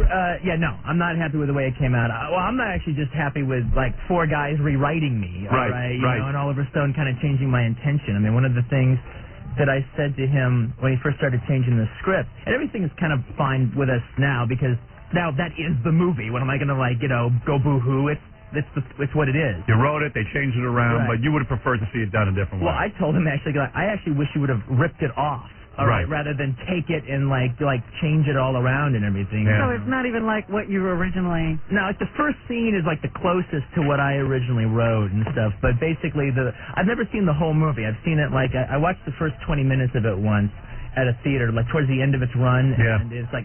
This is just so different. I started getting retina damage with all the, changing the film stocks and stuff. Yeah, I didn't get it myself. And then I've seen like 20 minutes of it here, 10 minutes of it there on cable. Yeah. It has actually a really hysterical part in it, though. But you don't recognize your script in there, do you? Oh, no, not at all. Not at all? Not at all. So you don't like to even take credit for it? No, not at all. Is your name on the credits? Yeah. I actually had it taken off of screenplay.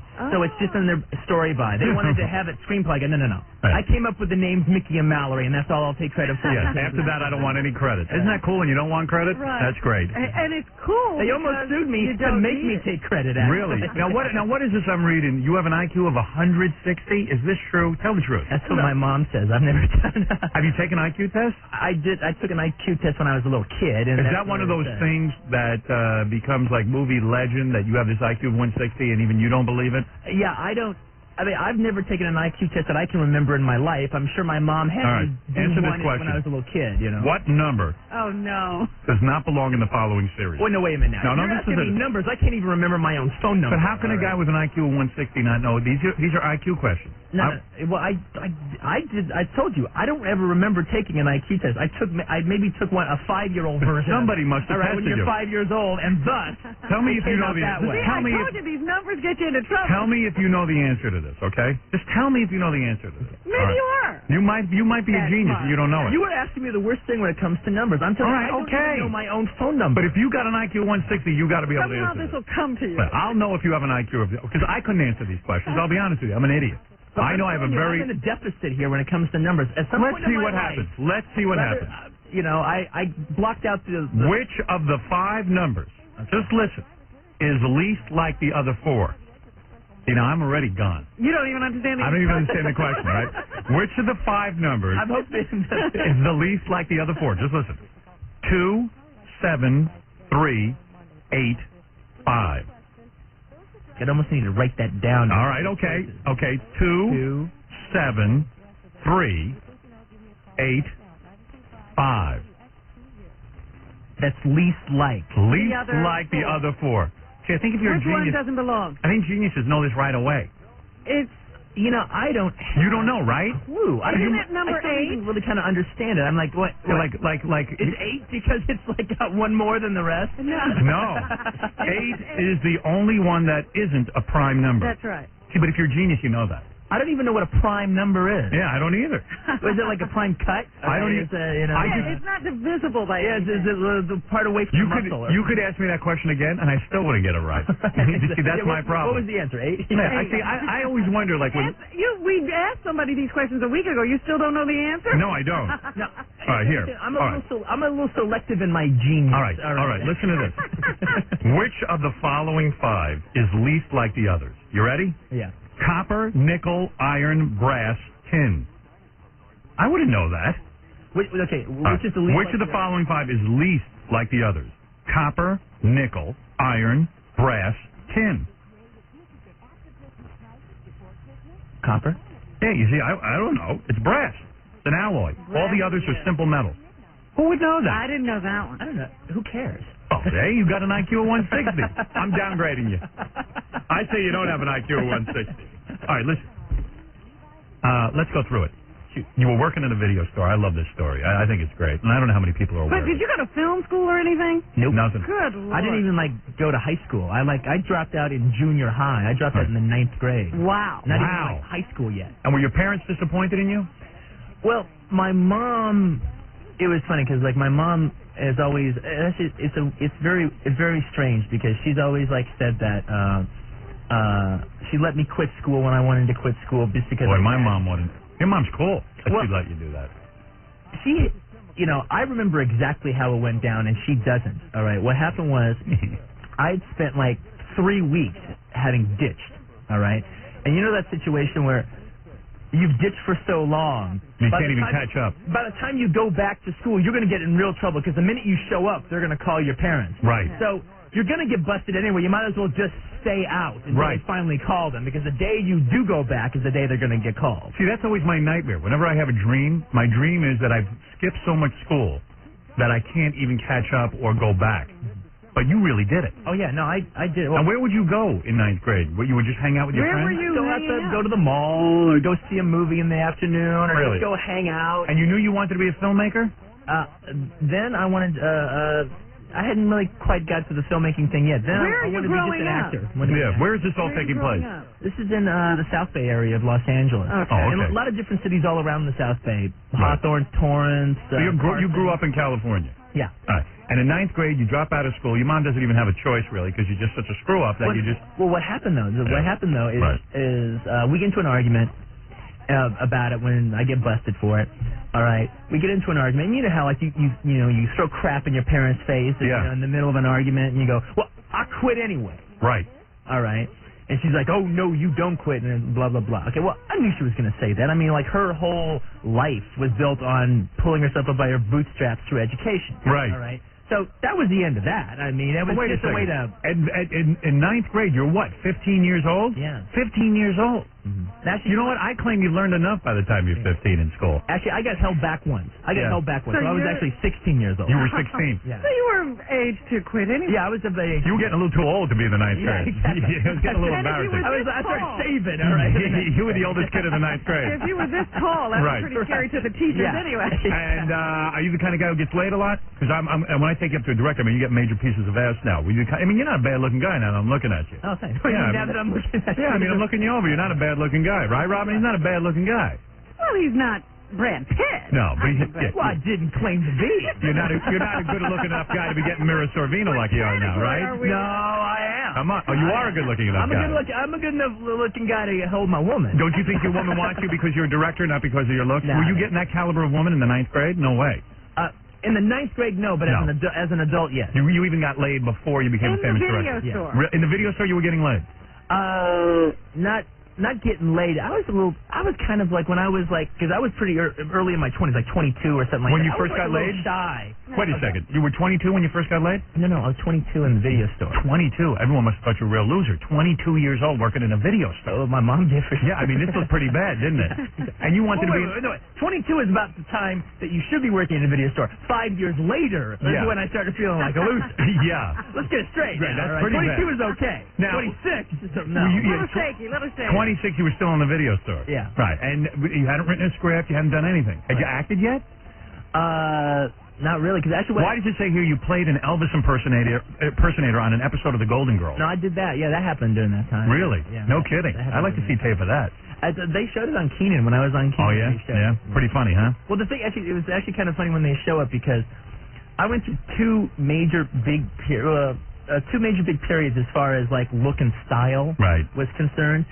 All through, like, my school years and childhood and all that stuff. Well, not childhood, school years. Right. All right. I was like the white kid that went to an all-black school that hung around all the black guys and everything and just had this black thing going. Right. Then, about, like, 18 years old, I got way into rockabilly music.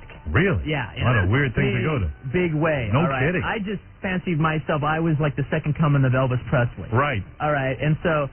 I just, I dyed my hair black. I wore it in this big old pompadour. So you liked Elvis? I dug on Elvis. And then when they were looking for an Elvis impersonator, you went down there and auditioned. Yeah, well, it's like what I had done is I had put on my resume. Right. You know how they have like special skills, juggling, singing in the shower, that kind of stuff. Right. I wrote, does Elvis impersonation. Not like I'm like playing a Ramada Inn, but I could do an impersonation of Elvis.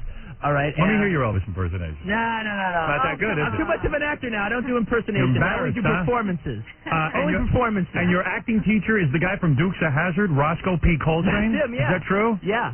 And I don't want acting teachers that have action figures out on them. And you were a lowly production assistant. You're shocked by that. How did you even speak? I know. But I got you to crack. You did. You were a lowly production assistant on a Dolph Lundgren workout tape. Oh my! And you had to clean up dog poop. That is definitely the case. From the studio parking lot so that Dolph wouldn't get his trainers dirty. That you nailed it. Actually, it wasn't from the studio parking lot. It was like in Venice Beach, like one of the like more disgusting areas of California. They had like this little patch of grass. Yeah. Where him and two other dudes were like going to do their little workout thing. Was Dolph mean to you? Yeah. He was. I bet you he's sorry now. And he must be real sorry now. Sorry now. Is he one of those guys who would never get work in one of your films? Never. Yeah, right. Oh, that's beautiful. I love that. Paybacks are great. Actually, I mean, he did the thing that only really non-stars do who think they're stars. What did he do? He totally had a temper tantrum with a PA. Oh, that ain't you cool. just don't do that. You don't do that. Robin's done that, but I would never. Stop it. I never have tantrums with anybody but you. Right. I mean, literally a situation where, like, it's like they're waiting for him. He's in the makeup trailer. It's taking forever. Right. I don't care if he ever gets there or not. Right. Who cares? Yeah. And they like, Quentin, you got to go. Not the first AD who should be doing this. Right. Quentin, the PA. Right. Go in there and get Dolph out of his trailer. Right. And so I go in there and like, they're waiting for you. They sent me in here to wait for you. And he's like, can't you see that we're all working? Are we not screwing around? You see him doing my hair. You see her doing my makeup. Can you not see that we are doing what we need to do? Right. Get out of here. Right. Is that the F word? That was the F word. Sorry. Right. Forgot my where you were. That happens to a lot of people on here. All right. So how does it feel to know that there is a college class? One of our interns was like, hey man, when Quentin Tarantino comes here, can I get him his coffee? Like they were taking a lot. Dying to get your Because coffee. this kid like evidently idolizes you, and he had to take a college course on you. I mean, that's got to be somewhat flattering, right? Oh, it's extremely flattering. When do you start getting really high caliber women? I mean, when okay, you're working in the video store, you date, and I understand that. All right, it's not like you're some kind of social pariah. You knew chicks and everything like that. How old were you when you first get laid? 16 years old. Okay, that's like isn't me. that about standard age now? Yeah, 16 is about right. When you start hearing 19, He's getting 20, younger, though. guy's a loser. You Yeah. know what I mean? Getting younger. Harvey, how old were you when you first got laid? Harvey, by the way, runs Miramax Pictures. Yeah, he's a big guy. Yeah. Big guy in the film industry. Yeah. How old were you? Still haven't gotten laid. Really? Oh, I bet.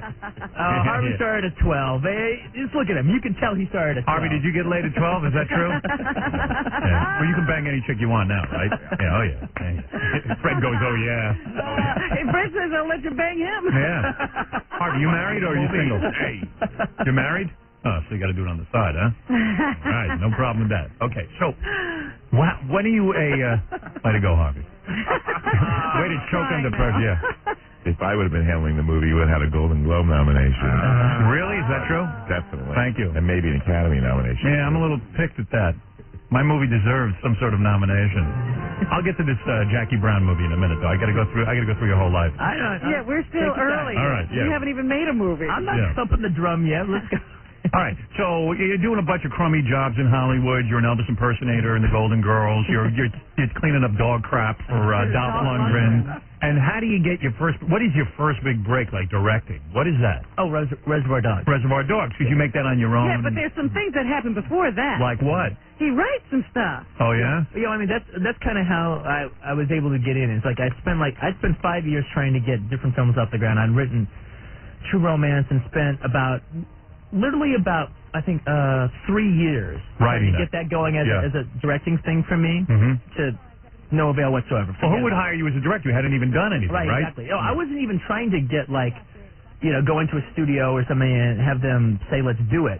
I was trying to do a limited partnership kind of thing and get doctors and gynecologists to invest money in it. Yeah, where was Miramax then? Exactly. Yeah.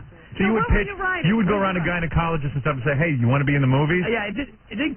I never quite got that far with it. It was but it was just one disappointment after another. Then I wrote Natural Born Killers and tried to get that going as a film. Couldn't get that going. Couldn't get that going for another 2 years. Right. So then what happens is out of desperation, of tired of considering myself a filmmaker and never shot any film. Right. In order to be a filmmaker, you got to make a movie. You got to make a movie. Right. All right. Right. I wrote Reservoir Dogs to be done for $30,000 because at that moment I had just finally, after all these years, it's not only could I not get True Romance made, I couldn't sell it. I mean, no one wanted it. Right. Did you start to doubt yourself? No. You did not? No. You knew you were great? I knew I had something to say. Right. Okay. You knew you had something to say. Okay. So then I knew I would like me if I was out there. Right. You knew there had to be some other people like you who would like your films. Yeah. So you somehow make Reservoir Dogs for how much money? I ended up making it for $1.3 million. But what happened though was I knew I'd sold True Romance, so I had $35,000, like Writers Guild minimum. That's what I got paid for that movie. Minimum. All right. I got I had that money coming. It was That's a cool movie, by the way, True Romance. I love True Romance. Yeah. And you got the Elvis impersonation in there. Got it in there. That's right. Okay, so you did that, and you get the $30,000. So this is the first time I've ever had money. Right. In my life. I was like a complete minimum wage kid, man. Yeah, right. $10,000 a year. And I waited for tax time then. Right. That's when you got all your money back. Right. So now they got a couple missiles with my name on it. But so if you have $30,000, right? Where do you get the rest, $1 million or so? No. What ended up happening is I'm just going to shoot it 16 millimeters, starring me and my friends, but it'll be a film, and I knew it was going to be good even that way, and I took it to film festivals. What happened is I showed it to my partner, Lawrence Bender. He's my producing partner since the beginning through now. Right. He read it and he goes, this is pretty good. I mean, we don't have to make this like a home movie. We can make a real movie. Yeah, maybe someone will finance it. Yeah. Right. I'm nah. I've heard that all before. They're going to try to talk me out of directing. Screw that. I'm going to make this movie next month. This is the deal. I'm tired of waiting for Hollywood to make my dream come true. I've got the money now. We're going to make it next month. You realize how many idiots are listening to this now? We're going to go out and waste all their money making movies? This is what I'm going to do. Yeah, this is a really dangerous conversation. I know my audience. There's guys sitting there, some dentist is sitting there going, I'm going to hawk my house. I'm going to hawk my jewelry. Forget the dentist. There's a kid out there going, yeah, Mom, I'm dropping out of school. Yeah. You are a really bad role model. Dangerous. Yeah. But hey, if you make it, you get Mira Sorvino. That's There the you prize, man. I can't wait to hear about that. Go ahead. Yeah, so... So anyway, the thing is, what happened was, I give him 2 months to get it set up, and if not, then I'm going to make it the way I'm talking about, $30,000. Okay, right. With my own money. Okay. All right. it was a whole different situation because, you know, he's trying to set it up, and he knows he's only got 2 months with it. You know what's great about the story? I'm watching Harvey Weinstein stare at you like a man in love. Have you noticed that? He's the head of Miramax. Harvey thinks he's the funniest guy. Harvey's ready to put his head in Quentin's lap. He's laughing way too hard at every joke. It's really Quentin. pitiful. Oh, Quentin, please. It's not pitiful. Quentin, no matter, it's almost like, Quentin, no matter how many times you tell this story, I want you. Well, you know what I want you so bad. I have to say, this is what people accuse me of with Howard, so watching it is really interesting. Yeah, right. Have you ever seen a guy more in love? Are you in love with Quentin Tarantino? I think he's the best filmmaker out there. Yeah, I mean, and a good guy. Yeah, oh, look at you. But he got. I wish my wife. I wish my wife would stare at me the way you're staring at him. God, that would be great to have some of that kind of romance. You're in love with Quentin Tarantino. Yes, yeah, true. I bet you don't stare at your wife like that. No, I don't. You don't. You know, I mean, you got to see what's going on. It's a little unnerving. Never seen anything like it. It's great when the head of a studio is that much in love with you, isn't it? Hey, no, that's it's a family here, man. I'm the unofficial Weinstein. If this is a family, then incest is going on. All right, so wait a second. You're telling me from the hills of Tennessee. Evidently. All right, listen to me. So you're telling me you get this. Somehow your partner gets together $1 million. Oh, let me just say one last thing about that was really cool was the fact that I go in to meet these people who are interested in possibly doing the movie, these little companies. And then, they're used to people coming in there like me, never done anything. Right. All right, one talking them out of directing. Here, they know that they'd already swallowed the pill that I was going to direct it by the time I walked in the door. All right, because we didn't have time to wait. Nobody wanted you to direct this thing because, after all, who the hell are you? You've never directed. But on Reservoir Dogs, like I said, it was different, though. They'd already swallowed that pill, so now we're going to sit here and talk about it. Right. All right. And they're used to hey, come here, make my dream come true. Get the movie made. Anything to get the movie made. Right. All right. Well, I go in there. I can make the movie exactly the way I want to make it, exactly the movie I want to make with my $30,000. Right. So why do I need you? If you want to give me $1.3 million to make the movie, the same movie, hey, I'll do that. Right. I'll keep my money. Yeah. Right. But if you want to change it, forget it. I'm out the door, all right? Right. Not even like some jerk you can only hear the sound of his own voice, but they come in there, well, we don't like the ending, we don't like this, we don't like blah, blah, blah, blah, right. blah. You're telling them this. So what do they say? And well, that's what if they say that, okay, we don't like this, we want to change this, can make Mr. Blonde a girl, can we put so-and-so in the movie? Right. I'm like, you know what, I don't really think that we want to make the exact same movie, so I'm just going to be hitting the road, but thank you very much for your time, and thanks a lot. Uh-huh. And we'd walk out the door, and they would be like, what the hell just happened? What was that? You're supposed to be kissing their ass. Right, exactly. Right. And you know what? Just going in there with that. So did you make the film for $1.3 million, or did you make it for $30,000? No, I made it for $1 million. You did make it for I got exactly what I wanted. Right. You got. They wouldn't mess with you. Control. Full control. And you ended up making Reservoir Dogs, and that thing made a lot of money. Exactly. Right. If you caught on, and then. But the nice thing about being spoiled early on, when it comes, I think artists should be spoiled, and artists should be able to make the movie they want to make.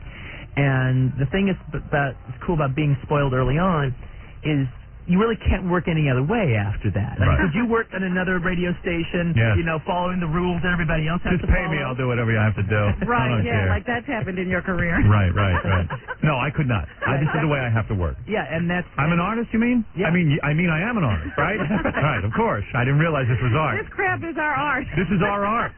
This really is. You're absolutely right. I've never been called an artist before. I would be so. I appreciate that. I would be so scared to appear to be kissing your ass, but your show is rocking. Oh, thanks, man. I heard a rumor that you were a fan and that you listened to it during the making of Jackie Brown. Oh yeah, every morning. I mean, I was like thinking. I think I don't have to think. I know every single solitary day. Right. All right, driving to set like at 4 or 5 in the morning and everything. I always listen to your show. Well, then so that's exciting. If somehow I was part of the creative process in my own small way. I have to mention the driver. She always put it on every morning. Give a shout out to her. Sunday Clooney. Yeah, Sunday Clooney. No, Sunday Cooney. Sorry, I'm a liar. Sunday Cooney. Cooney. Not Cooney. Cooney.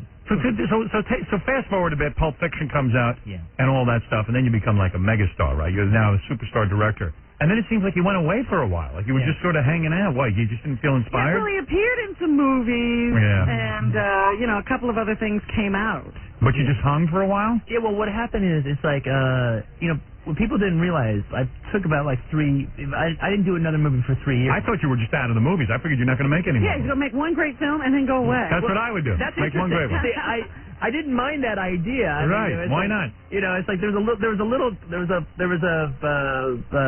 Jim Morrison or something kind of thing in the back of my head. Hey, you're like Terrence Malick, man. 2 great movies, just kill Katie yourself. Salinger. Yeah, all right, go see you off later. to France. All right? Be like Jim Morrison or something. That's what I thought. I really thought you were doing that because I'd open up the paper and I'd see every morning like, Quentin Tarantino's at this party, that party, and go, what is this guy? Just go to parties now? When's he going to make? I don't go to that many parties, man. Dude, you go to I'm parties. not the guy. You're a party maniac. Wait a minute. Yeah. There was a whole you worked at every award show. Yeah. Well, my movie was nominated. You know what? Man, you were really I out don't care there. if I win the Super Bowl, but I got to show up at the game. So when do you get to the good stuff, all right? Because I think you wouldn't go to the award show if you're nominated. Quentin, get to the good stuff.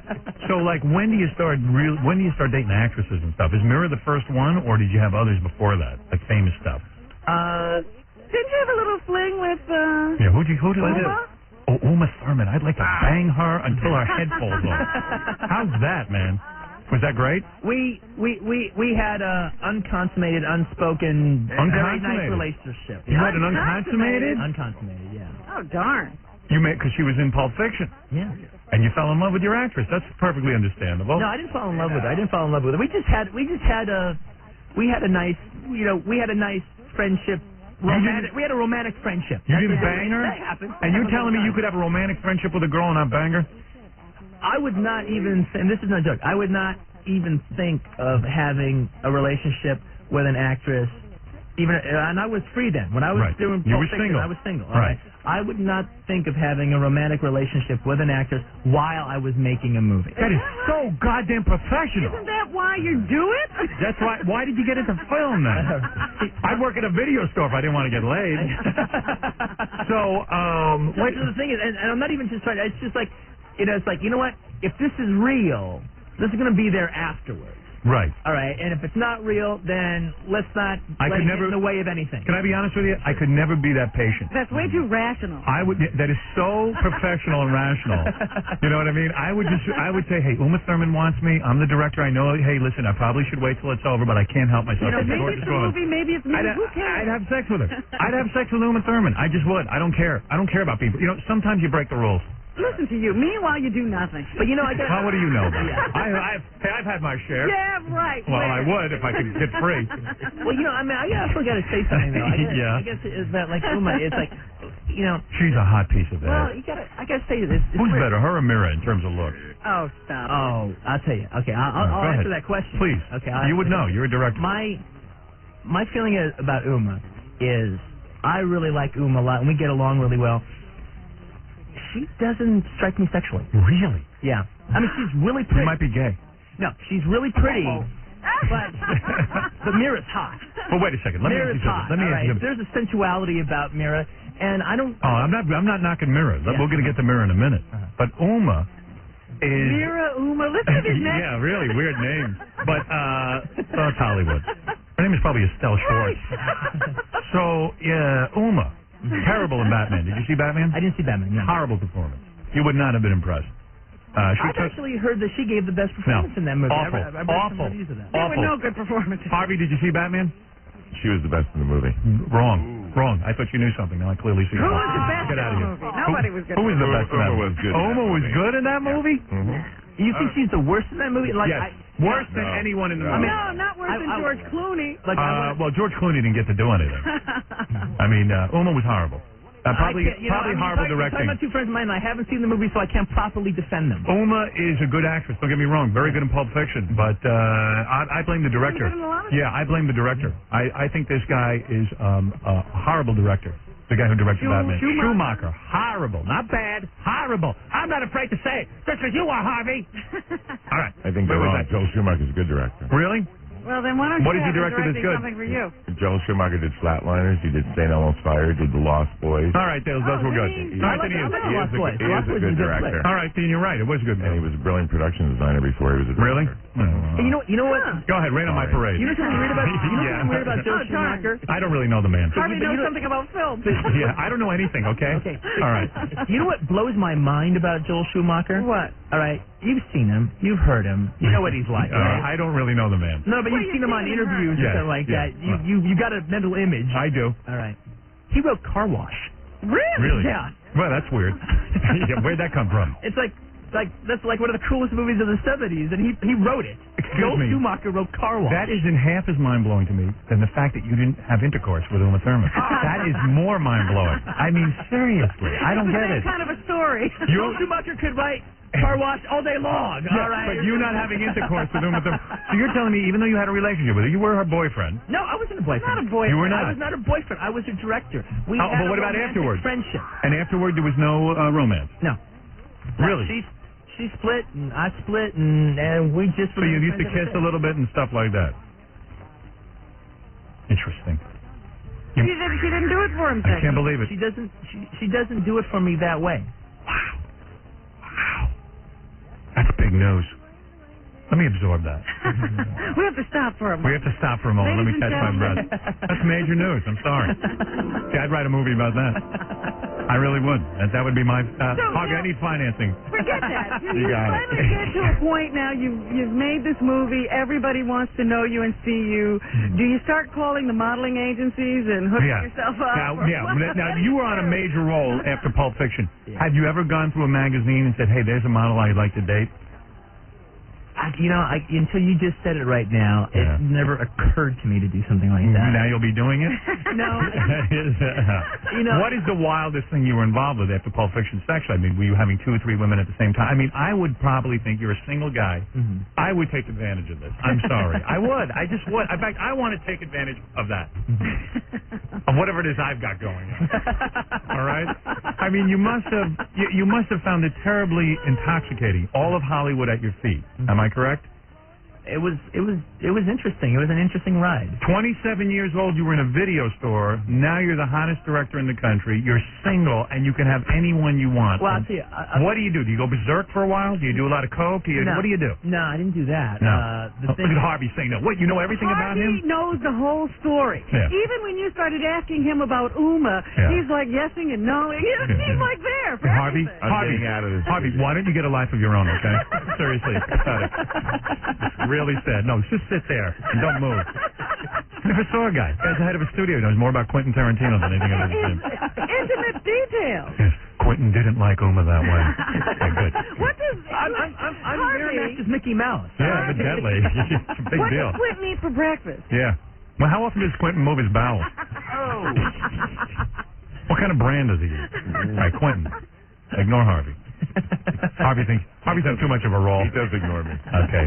Quentin, you're telling me now you're famous. You have Hollywood at your... I'll tell you the time. I'll tell you the time when You had to go berserk. I never really went, well, I guess I went, not berserk, I just had fun, all right? Dated actresses? It wasn't after Pulp Fiction. It was in between. It was from Reservoir Dogs to Pulp Fiction, which was about 2 years. Right. I was in a good situation. Right. You know, everyone in the big cities, L.A., New York, they knew who I was. That's good enough. And England was out of control because Reservoir Dogs is just so huge. Big movie over there. So, I went on. How much money did Reservoir Dogs end up making? At the end of the day, worldwide, the movie cost $1.3 million and ended up making $22 million. That's nice. Right, Harvey? That's a very nice You'll take profit. that any time. You'll take it. Yeah. In America... In fact, Harvey has taken it.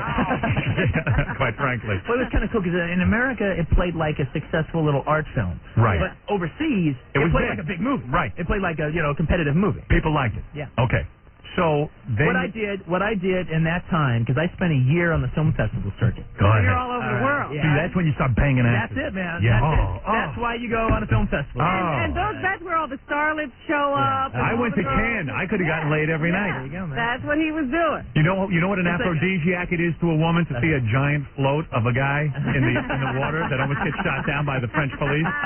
That's an aphrodisiac, okay? I used to joke during the time between Reservoir Dogs and Pulp Fiction that I was going to write a book on a year on the film festival circuit or how I spent a year getting laid by foreign chicks. Yeah, it must have been amazing, right? I mean, and then you're saying to yourself, I cannot believe my good life, right? I mean, that's got to make you happy. I was Dean Martin for a little bit. I'm not a happy man. I don't consider myself a happy man. I'm rather sad and pathetic. But that to me would create some sort of artificial happiness in me. I would feel happy. Artificial. That still would be artificial. Yeah, but it would be happy. I would have a mood set where I'd be happy. That's weird. I need to be happy like that. But now the thing is, Harvey, go get me some whores. Quickly. So you're telling me, so how do you meet a Mira Sorvino? Don't you meet her like at the Academy Awards or something? No, actually what happened was... this is the good stuff. Yeah, I was with... Where are you going, Harvey? Sit down. You got to go. What do you got to do? He's got to pee. He's got to go eat. Weinstein brothers can really pack it in. Go ahead. Guy just ran out of here. So how do you meet a Mira Sorvino? How I met Mira was... this is romantic. I was with somebody already. Right. And I met her... You were there at a party with a girlfriend? Who were you with? Who were you with? Oh, I was with my old girlfriend that I was with from... She famous? No, she's not famous. Not famous? No. I've been with her for 3 years before. Right. And then we broke up for like about 3 years. And then we got together right at the time that Pulp Fiction was getting ready to open. Bad move. And it was great. That's why I didn't go crazy that year, because I really loved her, and she's a really great gal, and she kept my feet on the ground. She was like in the middle of all this Elvis BS. Right. You know, here was like this person that was just like, you know, couldn't be like a more regular human being keeping me on the ground. Keeping you grounded. So you go to this... it ended up like, you know, anyway, the thing is... You go to a party. Yeah. I go to a party, and I go to like the New York Film Critics Awards. Nice. This was like around the time of Pulp Fiction. Right. And Harvey Weinstein invites a whole bunch of us out to the restaurant. The head of Miramax. Right, Go exactly. ahead. Yeah. And one of the people there is Mira Sorvino. Nice looking chick. Really nice looking chick. She was doing Mighty Aphrodite at the time. Oh. All right. Got the right credentials. Go ahead. Yes. And so it's just like, you know,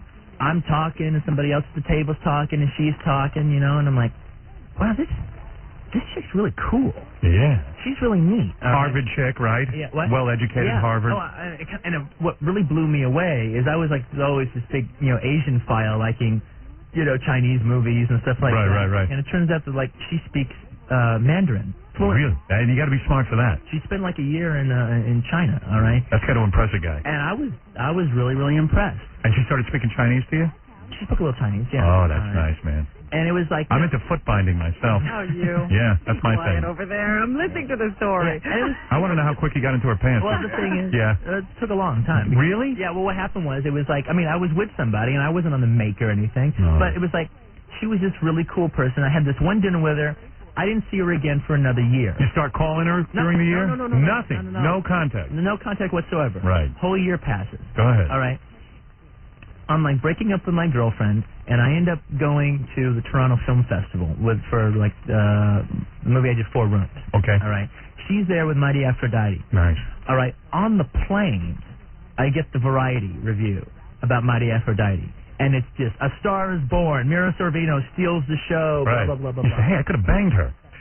Go ahead. I mean, what I actually thought at the moment, because it was like, I mean, I just met her one time. You've gone to dinners with somebody one time and you have a really nice conversation with them. I was thinking of her like this was a friend of mine, even though I only met her once. Right. But this is so great for my friend. You know, right. You were happy for her. I felt that happy for her. Now, you pick up the phone and call her. No, I end up going. The plane lands. I'm in the Toronto Film Festival, and I first thing off the plane, they take me to this party, and there she is. Nice. All right, and then so the thing is, I'm sitting there, and you have sex with her that night? No, I didn't have sex with her that night. I'm sitting there and I'm talking to her. And we're like, you know, getting along and everything, and it's all going cool. Yeah. And I'm going. And she's wearing tight clothes and everything. She's looking nice. You know. She's a big chest. And I'm getting ready to go to this Chinese movie. Right. And at the same time, okay, Harvey Weinstein is there. All right. He seems to be everywhere you are. He's always there. Well, it's a film festival. What are you expecting? Harvey's really got to get a life. And so he is going through like this Miramax movie, The Journey of August King, or whatever the hell that was called. All right, you know, that's playing at the festival. You get in there. He wants Mira to go, like, you know, for the Miramax thing, go see that movie. Meanwhile, Mario and Melvin Van Peebles are there. They had the movie Panther that was there. All right, they're like talking to Mira, hey, we're going to go out and have some jerk chicken. You know, you want to like come with us? Right. And I throw down the offer of going to the Hong Kong film. All right, so she like has all these different offers. There's options. She can go with the two brothers. She can go with you. She can go anywhere. And her agent at the time was there, you know, and she's like saying, and he goes like, well, what do you want to do, Mira? She goes, I want to go with Quentin, see the Hong Kong. And you got her that night? You became lovers that night. No, we didn't become lovers that night. But what happened at the romance is great. It is great. This is the romantic part. Don't turn it into anything dirty. All right. What happened is we went to a theater to see the movie, and You copped a It was a big deal that I've got a nice following in Toronto, right? So it was like turning into kind of push, shove, Day of the Locust kind of craziness. Great. Good. That looks good for the chicks. Yeah. Imagine you go out with a girl and guys are shoving to get near you. No. It was okay. You're as good as in her pants. You're as good as in her This is pants. not a bad move. Yeah. This is all right. I hire people to do that when I go out on a date. That's nice. I end up holding her hand just so she'll like chill out from all the pushing and shoving so she wouldn't get like nervous or something like that. Right. So it's cool. We go and we sit down. We're sitting down in the theater. We're sitting down next to each other. And I'm still holding her hand. Oh. All right. Movie starts. Devil you. I'm still holding her hand. Yeah, this is romantic. All right. Yeah. And so she's sitting here and she's thinking, okay, now is he holding my hand buddy, friend-like? All right, or is there something more? She knows what's going on. Yeah. And so she just kind of like moves her hand just a little bit.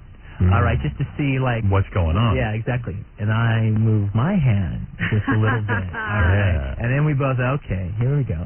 And then you banged her? No, I didn't bang her. What I did is What I ended up doing is it was one of those things where I actually leaned over to whisper something in her ear, you know, like when you're watching a movie, hey, blah, blah, blah, blah. All right. You kissed her. I leaned over and I just like kissed her like on the cheek, pressed my face into her face. Yes. All right. And we proceeded because we didn't want to like make out where everyone in the world could watch it. All right. Why? You wouldn't make out in a movie theater? What? You wouldn't make out in a movie theater? Oh, no, I'd make out in a movie theater. I didn't want to make out at the Toronto Film Festival with everyone looking at us. Right, because you're a big deal there. Right. Robin said she went to see Amistad last night. Yeah, And Trump walked in at a screening with his new hot girlfriend. And he says to Robin, hey, is this supposed to be some kind of good film? And Robin goes, yeah, he's heard it's pretty good. He sits down, and I guess Trump was looking for a makeout movie, not knowing anything about Amistad. So 20 minutes in, he picked up his bimbo and ran right out, man. Nobody wants to watch black slaves being beaten when they're on a date, you know? What was that Seinfeld episode? It was where he goes, he makes out during Schindler's List. Oh, that's cold, man. Making out there in Schindler's List. Well, evidently Trump couldn't handle the Amistad thing. Yeah, it wasn't really happening. So the thing is, we're actually kind of like making out, but it just looks like I'm just talking to her. Ah, nice. You know, you're leaning over. There's very, very skullduggerous going on. This is sexy, though, right? Yeah. Wait. Nice story. All right, so the new movie is out. I want to make sure I plug this properly. It's not out yet. It comes out Christmas Day. Right? Oh, Christmas Day. Jackie Brown, and here you've revived the career of Pam Grier. So wild. Who would think to put her in a movie? Nobody. I wouldn't. I did. And she looks great. But you know what's funny about you? Yeah. You remember movies, I guess, from when you were in the video store and stuff, and people that you thought were just from growing up, too. Yeah, just from growing up. And you remember Pam Grier, and you said, hey, I'll put her in a movie. Yeah. Well, not only that, he had this character. And he said, you know, I need some hot, really ballsy woman who can do this part. Exactly. And immediately, Pam Grier came to his mind. Because the character in the book is white. Yeah. The book that I based it on, the character's white. And it's like, I've been saying this, and it sounds like a funny joke, but it actually is very true. I was like, okay, I need a woman who's about 44, 45, who looks like she's 35. Right. And it's like one of the things about it is, Robin, you've seen the movie, right? The fact that she's like in her mid-40s is like a major thing about the plot, isn't it? It's like it's about her options. That's right. We pretty much, I mean, I'm not trying to brag, but it's like literally a situation. If pretty much most other studios, if they were making the movie, would change it to 35 or something. They'd have made it younger. They don't like older women in movies. That's true. And so the thing about it is, you know, I knew it was one of the most important things about it. So I said, okay, she needs to be really in her 40s, but look like she's in her 30s. She needs to be, you know, have a poise and knockout ability. So you got Pam Grier. You know what's weird about this? I got a call from someone the other day, and they're thinking of making a movie and all this kind of stuff, and they said, you know, we're thinking about Pam Grier. Yeah, because now everybody's going to think about her. Yeah, I thought that's pretty cool, you know. Because he had this woman is cool and hot all at the same time. Yeah. I mean, the whole thing about it is the fact that she's not a criminal in this film, right? But she's in this, you know, she's a regular citizen, you know, a member of the working poor, who is like caught in this situation where the cops are breathing down her neck and you know, swearing they're going to give her jail time, and it's that. You feel like there's a lot of pressure on you with this film? No, I don't feel like that. Seriously? What do you mean you don't feel like that? Let me finish what I'm saying. I'll go ahead. Okay, go ahead. Right. And then you've got like Sam Jackson is like this master killer in this movie. And he's putting the heat on her, but the thing about her that like fries everyone's mind and it manages her to do what she's got to do is the fact that she doesn't lose her cool. Right. When things get hot, she doesn't lose her cool, which is like what normal people can never do. Right, when put in that kind of situation, they fold, they melt. Oh, right. Sure. And she just has the ability to play it cool. And it was like, and you well, believe this sounds like Pam Grier. Right, and you believe know, when I'm thinking this Pam Grier would be perfect for this. And so you cast her. I cast her. And thus, Does she have to turning the movie into a Pam Grier movie. Does she have to audition for a movie like that? No, I didn't make her read. You didn't make her read? No. You just said, I hey, just you wrote it can for her. I wrote it for her. I spent a year writing it for her. But what does the studio say when you say you want to do Well, that? the studio was Harvey. He was into it. Harvey's cool. Listen, he's ready to make love to Quentin. I guess you'll go along with anything he says. No, I mean, commercially, seriously. You have a huge hit like Pulp Fiction. That thing made, I don't know what it made, hundreds of millions of dollars or something? I don't know. Like over 200 million. Yeah, that's big money. Yeah. And revived John Travolta, all that. Look at what happened to John Travolta as a result. You're telling me you don't feel any pressure with this thing coming out? No, because my career is going to be a long career. It's right. It's not the same thing as a rock artist that comes out, has a big old Frampton Comes Live album, and then you got to do the same thing on the second album and hope a lot of people buy it. Well, let me ask you something. If a film like this, let's say bombs, okay? For some reason people don't go see it. Do you suddenly have to do you have to hide your face and stuff? Is it embarrassing? I know if I do something and it isn't commercially successful, I'm like, oh no, I don't even want to be seen. Well, to tell you the truth, it's like the movie only cost $12 million. Right. It ain't going to bomb. Right. All right. Right. No, I'll go see it. It's gonna do really well because of the price. He already has a track record. Right. I mean, not everything has blown up. So the pressure. No, it's not supposed to. Yeah, the thing is this. This movie is not Pulp Fiction. One of the things I keep telling people is, like, if you're expecting Pulp Fiction Part 2, you're going to like the movie, but you ain't going to get what you expected. Right. It's a different movie. And it's like, I mean, people, like you said, about talking about the class that guy had on me, all right? Right. All right.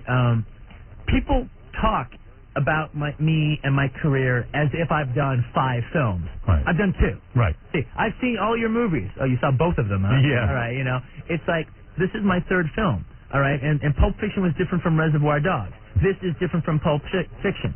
All right, when I make my 4th movie, it'll be different from those 3. When I make my 5th movie, it'll be different from those 4. And tell me about this quick. I said this yesterday. I don't know if you heard the show, but no, I didn't. Spike Lee saying that you use the word nigger too much in your movie. Yeah, that's exactly. like, I mean, what is he talking about? Well, that's a guy who uses the word nigger all the time. I know. That is my problem with that. Right. I'm not a big Spike Lee fan. I find him very flawed as a human being, but. Well, I actually, it's funny. Yesterday I did the Charlie Rose show, and I actually like full on addressed the whole Spike Lee thing there. But I don't want to turn into a pissing contest and keep talking about it all the time. I'm gonna let that stand. Yeah. But my problem, my feeling about this whole nigger issue. Yes. Right, and I have a very strong feeling about it. Is like, to me, there's 2 questions going on here. Right. All right. When they say that, one question is this. One question is, if they're coming from the place by asking that question that where I'm a racist, if they feel in their heart of hearts that I'm coming from a racist place, all right, well, then that's the question. Okay, that's where they're coming from. All right. Right. If that's not the case, and that's not the case with Spike, he knows. Right. All right. If that's not the case, then it's simply about me being a writer. Right. All right. And they cannot say I can't write another character. They can't say I can't write black characters, I can't live my black characters, I can't be my black characters, I can't be my Filipino characters. Right. I can You be can't my write women in that case. Right. Exactly. Spike Lee can do the Johnny Cash story if he wants to. Right. I'm not saying he can't. Right. All right. Knock us out. Right. All right. But the thing about it is, as a writer, I am God as a writer. Right. And all these characters are mine and they're me, and I'm telling the truth. And you know what? He might not like it, but there's a hell of a lot of black guys in Compton say nigger all the goddamn time. Right. All So right? you put I it. said nigger was almost dead until rap brought it back. Yeah. In Carson, in Inglewood, that's where I'm from. Not everybody, but there's a hell of a lot of guys. And you're reflecting that in your characters. Well, that's what I said. I saw a movie. It was a Wesley Snipes movie Yeah. a couple of years ago. I forget the name of it, but he writes these 2 badass white dude characters, Right. and the white dude who's about to, try to kill him says, we're going to go get this African American. And Yeah. that To me, never that is the happened. biggest lie. Yeah. I would, I should And be you were in flawed Spike for Lee- saying something like that. Right. If I said something like that, And you were I in would Spike be beaten up. And you were in Spike Lee's last movie, right? Yeah, I was in for a second. Yeah. Well, that's what kind of pisses me off about all this. Like, why couldn't he say it to you? Why is he got to say it in the That's press? it. Yeah. That's exactly my problem. He called everybody else and called Army Archer and didn't have the guts to call me. I think it's a cowardice issue. Yes, because he wants to be in the newspaper very badly. He no longer has any heat. Well, not only that, he once called me to ask me a question, and he didn't really appreciate the response. Right. So maybe he's gotten away from that direct confrontation. I mean, my feeling is, I wasn't even talking directly about Spike. I was talking about how I stand on this issue. Right. But the thing about it is, I don't want to say anything more about Spike until Spike calls me on the phone. Right. And says what he this is a guy who knows me. Spike, if you have any balls, you'll call in right now and address the issue, you big Apparently he's pussy. making a career out of this, because I heard he was on Nightline the other night screaming at Debbie Allen about Amistad. I know. So He's screaming about everything. He's everything. screaming about everything, and he's an angry guy. Like, I'm not President Clinton, and he's not Jesse Jackson, and I don't need his endorsement to make a movie. Absolutely. That's right. The movie is called Jackie Brown. It opens Christmas Day. Check it out. It's a new one from Quentin Tarantino. Thanks for coming in. Hey, it's a blast. Yeah, it was a lot of fun to have you here. That's pretty cool. You know, we don't get big directors out. Oh, this has been Big Director Week. Big Director Week. Big Director Week. James Yeah, Cameron, this and is now- Cameron. You and James Cameron. All right. It's been great. Hey, did you hear that? Did you hear that story about a filmmaker gets killed, goes up to heaven, all right, and then he St. Peter's at the gates, and he opens it up and lets him in, and then says, hey, you know, we got a lot of really great filmmakers up here, man. A lot of really great filmmakers. You're gonna really like it. There's Hitchcock over there, Howard Hawks over there, Moreau, you know, and he's like, oh wow, this is really cool. And he's taking it in, and all of a sudden he's walking around heaven, and all of a sudden he sees a movie being made, like crews and grips and Teamsters and stuff going on. And then he sees on the top of like a big giant crane, he sees James Cameron. And he's up there like, you know, directing away and, you know, pointing fingers and stuff, and people are moving. And he goes, whoa, James Cameron's here? I didn't even know James Cameron died. All right? And St. Peter goes, that's actually God. He just thinks he's James Cameron. Very good. That's great. That's a good one. Quentin Tarantino, thanks, man. And give my love to Mira. I'll give it all my love. You going to marry that girl or what? We'll see. Oh, really? You working toward that? We'll see. Well, we'll see. Don't get married. Not result oriented. I don't want to get married yet. But I love her. She's great. You do love her. Yeah. You're in love. You're here to say you're in love. I love her. And tell her I love her too. All right. We'll be back right after these words. Yeah. What you said, baby. That's pretty cool meeting Quentin Tarantino. Yeah, baby. I dug that. The one question I regret not asking Quentin. What? The one question I regret not asking Quentin is was it because he's tight with Mira Sorvino, but then in the newspaper they were saying she was dating Val Kilmer. What's the dealio? I forgot to ask him that. I blew it. You didn't blow it. Well, I like to ask every question. I had a list of like 900 questions. What happens to your list? I get caught up in the conversation and I throw it out and I forget. Oh, throw it away. I didn't know that. I wanted to know what he did, like when he goes home and he says, "Hey, baby, what's the story? You with Val Kilmer or you with me?" What the dealio? Where is he getting back in here? Oh, he just left. I Did he? saw him leave. Oh, too bad. I would have really liked an answer to that. God damn it. What is it, Baba Booey? A note on there? Okay. Hey, we're going to play the Mike Walker game. Baba Booey. Baba Okay, I was wondering. It is Friday. Yeah, it is Friday, and I've invited... where's my sheet of paper? Give me that. Just give me that. I'll be quiet. I have Max Casella here. Yes. I'm wearing my Jackie Brown hat. You see that? I like it. You like that on me? Yeah. I didn't think I would. I'm not much of a hat guy. I am not a hat person at all. Max is in The Lion King now. I just saw Max in Lion King. Hey, Max, how you doing? And who's this, Christina? Was that your girlfriend? Oh, yeah, nice.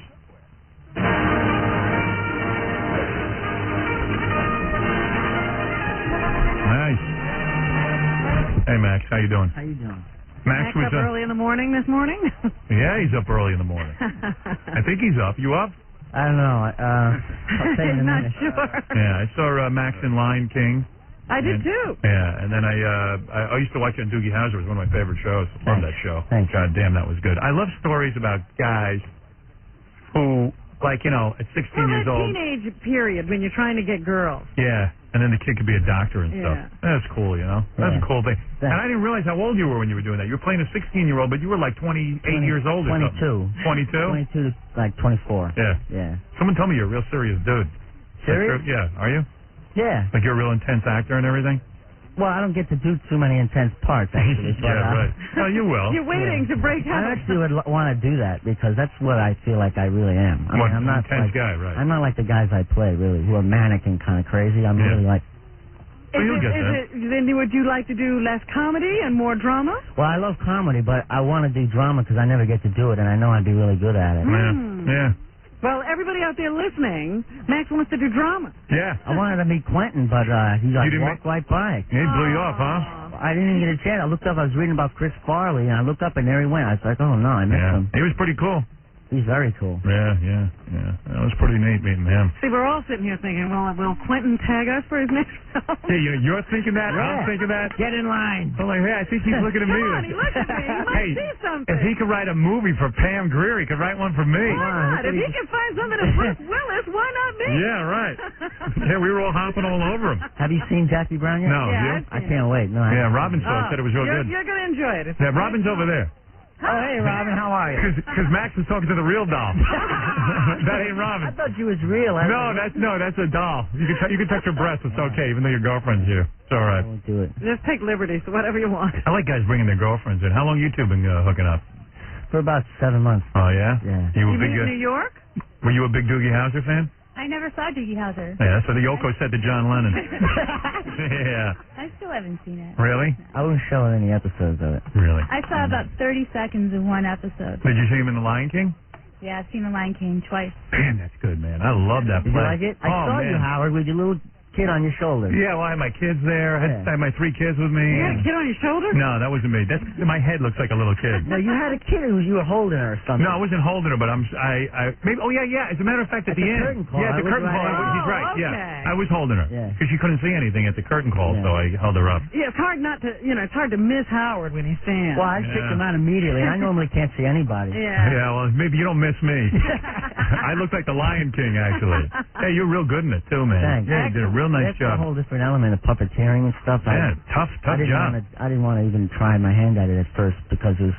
I mean, I had no experience. Yeah, but did you, sing and dance before? Yeah, I had sung and danced, but Really? never like having to puppeteer and. You kick ass in that thing. Thanks. Lion King is real good. I'm not a Broadway play kind of guy, Mm-hmm. but god damn, that's good. Yeah. I mean, really, really good. I suggest, and don't I took my 4-year-old, and she's pretty well behaved because we'll beat her if she isn't. Yeah, but don't So- bring crying kids. Yeah, a lot of parents bring these crying little kids, and the play's not for little You know what, kids. Howard? They talk through the whole show. Yeah, And it's I tell you, annoying. It's annoying and it's really distracting. Really? Yeah. They're too young. They think it's like the movie where they watch it at home and they can get up and go potty and come back. And I spoke they to a gotta guy. sit there for 2 hours and 45 minutes. Did you hear this? I spoke to a guy from Disney. He's saying that they're thinking of banning kids under 7 from coming in. Are they really? Yeah, that's a real good idea. Yeah, they've been It is a good considering idea. that. Yeah, I It is a applaud good that. idea. Yeah, I mean, they really should because these parents are dopes. Yeah, and you can't First hear of all, what's going on. $80 a seat. Yeah. And these kids are like, crawling all over them. They're not. They can't sit still for that Yeah, long. my older girls are like 14 and 11. They were digging the hell out of Oh, it. yeah. And my kids love Broadway. They go to Broadway like almost every week. And they just love this play, man. It just kicks ass. It's great really for good. older kids. You Yeah. have the soundtrack, Howard? Yeah, I got you on the soundtrack, as a matter of fact. The best stuff is the South African music. Yeah, that's Isn't it really that? good. Really good. Yeah, Great, really that cool. drumming and all that. Hey, help me out with this. We're going to play the game now. You heard about this game? Yeah. Okay, we're going to play a little game now. It's and in fact, the both of you can play this game. Okay. All right. I'm going to introduce you now to Mike Walker. You ever been in the Inquirer? You ever been a subject of an Inquirer story? I think so. Oh, really? What'd they say about What'd they say about you? It was during the Doogie Howser days. They were saying I was a bad influence on Doogie, and he got a mohawk because of me, and we were out clubbing and partying. Is it true though? No, I was always the one. He was the one who was going to clubs. I was the one who was just sort of staying at home. You still in touch with that guy? It's a little hard. He's in L.A. doing Rent, and I'm in here. Oh, he's so- in Rent? Yeah, out Oh, in that's good. L.A. Yeah. That's another good play. Yeah. Yeah, I'm supposed to go see that with my kids too. It's a great one. I wish you had gone to see it with the original cast. That's the way I interact with my children. I go to plays. And we don't have to really talk to each other. We can just look at stuff. Now, everybody in the original cast loves you, and now they're gone. You're going to see the play. Is that right? Yeah. Yeah. Anyway, Max Casella and Christina are here. Some new squeeze of Max's. Yeah, not bad. So where did you guys meet? Well, let's do all that after we play the game. Oh. Because I got Mike Walker I on just hold. wonder. I mean, he comes into New York, all of a sudden he's got a girl and everything. Yeah, a girl in every port. And I want to find out, like, when you're on Doogie Howser, can you get laid a lot doing that and all that? I mean, Right. if Christina can handle all that kind of sexual conversation, I'd like to get I've into been it. a long-time fan. I can handle it. Oh, you can handle it. All right. Smart to find She a girl. loves you, Howard. You're smart to find a girl who loves me. That means she knows what to do in a sec. I've been training these girls. All right, let's give me the intro, will you, Fred? Inquiring minds want to know, does Madonna have some mysterious power that when she spreads her legs, the odor repels mosquitoes? I want to know. An Auschwitz survivor plays his tattoo number in the lottery, only to get cooked to death when his winning ticket falls into a pizza oven. want to know. Gary Dell'Abate puts false teeth in his ass and walks around on his hands backwards for an entire day. That's not true. No one notices. Exclusive photos. I want to know. Let's all find out with Mike Walker, gossip editor of the National Enquirer. Mike. Yeah. What's happening, baby? Listen, I want to thank you and all the gossip fans. We just finished 3 weeks of our MGM TV special, and the ratings were soccer. We did like a 5.9 in New York on Fox, and I'll tell you, people see that National Enquirer thing. They got to watch it. Tune in, sure. Well, you know what happens, Howard? You know this, that they sort of watch how if the show grows through the 4 quarter hours. That's very, very key. And apparently what happens is people tune in, and if they see it, even if they're not looking for it, they stick with it. So thanks a lot for all your help on that. Well, happy to do it. Also, you're on Geraldo every week, and you're the national editor for the National Enquirer, gossip column. Hey, Mike. Let me answer your And this is question. Max Cassell and his girlfriend Christina. Yes, Hi, Mike. How are you? So you guys Hi, Max. You Listen, guys have we maligned you. You say you never No did offense go out taken, partying? Mike. None at all. We just had a good laugh. Max liked it. He liked being maligned. So you're saying that the Enquirer had it wrong. You weren't the bad influence. Well, he wasn't really an influence on me. He's like 6 years younger than me, so he was just kind of like a nice kid, you know. But but he was the one who wanted to break out because his parents were both lawyers, and he felt really like he needed to, you know, express his own, individuality and not be a good boy and stuff and do all that. I didn't have any need to do that. You didn't have I issues. was already 22 years old, living on my own, so. Everyone assumed you were like a 16-year-old. Yeah. That was a good show. How long did that run? 4 seasons. 4 seasons. Man, it was a good show. Interesting. Thanks. Interesting idea for you. Mike's going to give us 4 stories. One of the stories isn't true. Let's just figure out which one it is, okay? You're in show business. You should be able to do this. Yeah, That's right. There should And be a Christina, you're having sex with show business, so you should be able to figure this out. All right, here we go. All right. Item number 1, scoop time. Folks, Oprah Winfrey and longtime beau Stedman Graham are married at last, at least in their own minds. The couple recently exchanged quote-unquote wedding vows in a secret ceremony at their Chicago home in front of a few select friends, promising to love and cherish each other forever. You're saying they're married? Oprah has wanted to marry for some time, but Stedman feared that becoming Mr. Oprah would change their loving relationship. So, to show the depth of his commitment, he staged a touching mock ceremony. Oh, mock ceremony. Mock ceremony. Go ahead. Next item. Okay. Scream 2 star Jada Pinkett made hubby-to-be Will Smith really feel like screaming when she recently announced no more sex until we are married. A little late when you're already pregnant, don't you think, folks? Yeah, I say don't even marry her if she's going to start acting like that. Insane. Go ahead, number 3. Donald Trump may be a monopoly mogul in real life, but when it comes to the board game, he doesn't know how to play. Donald was forced to admit he didn't know anything about the game when he showed up at a charity event where real estate big shots were supposed to pit wits in a monopoly competition. Okay, and number 4. Bruce Willis being swamped with fan mail from gay men. They just adore the scene in the movie Jackal where Bruce goes into a gay bar, picks up a guy, and kisses him right on the lips. The gay guys are congratulating Bruce for his courage to cross the line, so to speak, and good-natured Bruce is replying with autographed pictures. Okay, we got 4 stories. And I can't tell one from the other. That's it, week. Let me review for you. Oprah Winfrey and Stedman getting married in a secret mock ceremony just to prove their love for one another. Those 2 are wacky. Number 2, Jada Pinkett won't give Will Smith any sex until they're married. Number 3, Donald Trump doesn't know how to play Monopoly. And number 4, Bruce Willis is getting lots of fan mail from gay people. Oh, wait a minute. What? Hold on. What? I did this wrong. Why? I goofed. You did? You gave us 4 true stories? You gave us 4 true stories, didn't you? Yeah. They all sound true. They all sound true. They all sound true. I was going to say. They are true. Yeah, right. What is it, Gary? Not only did he give you 4 true stories, the true stories he gave you aren't even the ones that he and I decided to give you. Really? So we can actually, if Donald Trump can't play Monopoly. we can actually play the game. Yeah, who cares if Yeah, you know Donald what Trump the can play one I Monopoly? did? I goofed up. Well, wait a second. Now, let's see if we can salvage this. You're telling me we can start all over again? Yeah, because Mike, you can do the there's two.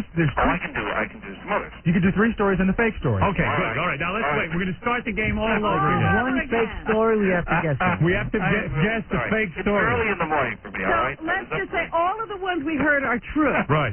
Hey, Mike, let me ask you something. Yeah.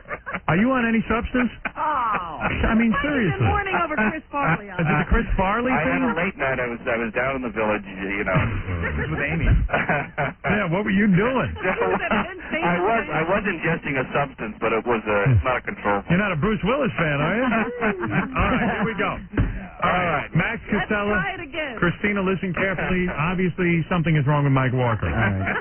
Try again, Mike. He took it easy this week. Okay. He's a little loopy. Here we go. Demi Moore raised eyebrows at a recent Hollywood benefit when she kept her gloves on during the event. Demi simply said her hands were cold, but my spies have learned the real reason. Demi dislocated her finger trying to teach 9-year-old daughter Rumor how to toss a baton. Okay, go ahead.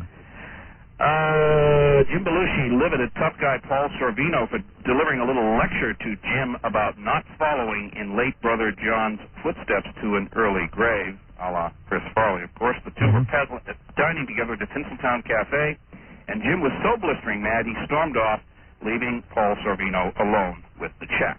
Paul Sorvino lectured Jim Belushi on not dying young? That's right. Okay, go ahead. Okay. Number 3.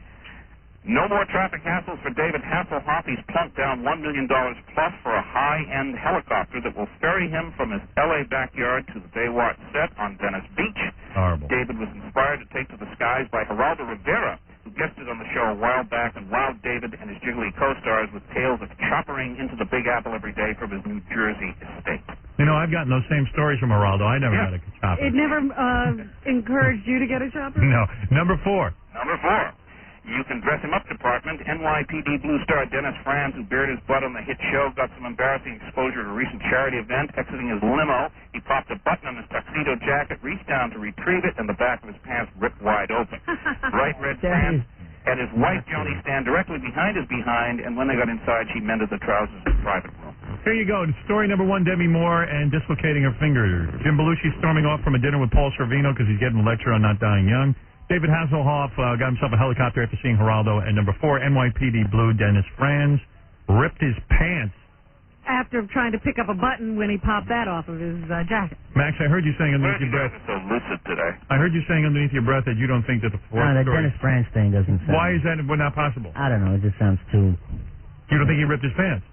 I don't know. It just didn't sound right. Sounds made up to you, It huh? sounded made up to me. Sound made up. All right, I'm going to put your name next to that one. Now, Christina, your girlfriend's here. She's sitting here. She might as well have a vote. What do you think? I'd go with Dennis Franz, too. I was thinking the David Hasselhoff, Howard, but you said Geraldo told you the same story? Yes, he did. Yep. All right, okay. The two of you are quite a couple. You both agree on the same story. Oh, isn't that cute? I tell you, I see wedding bells in your future. Very, very exciting. Robin, I'm going to go to you next. I think it's the Jim Belushi story. We know Jim. Jim's been clean and sober for a long time now, so I don't know how Paul Sorvino could have been sitting there lecturing him about anything. Demi Moore breaking her finger, I believe. I believe David Hasselhoff in his helicopter, and I think it's horrible that he has the money for a helicopter.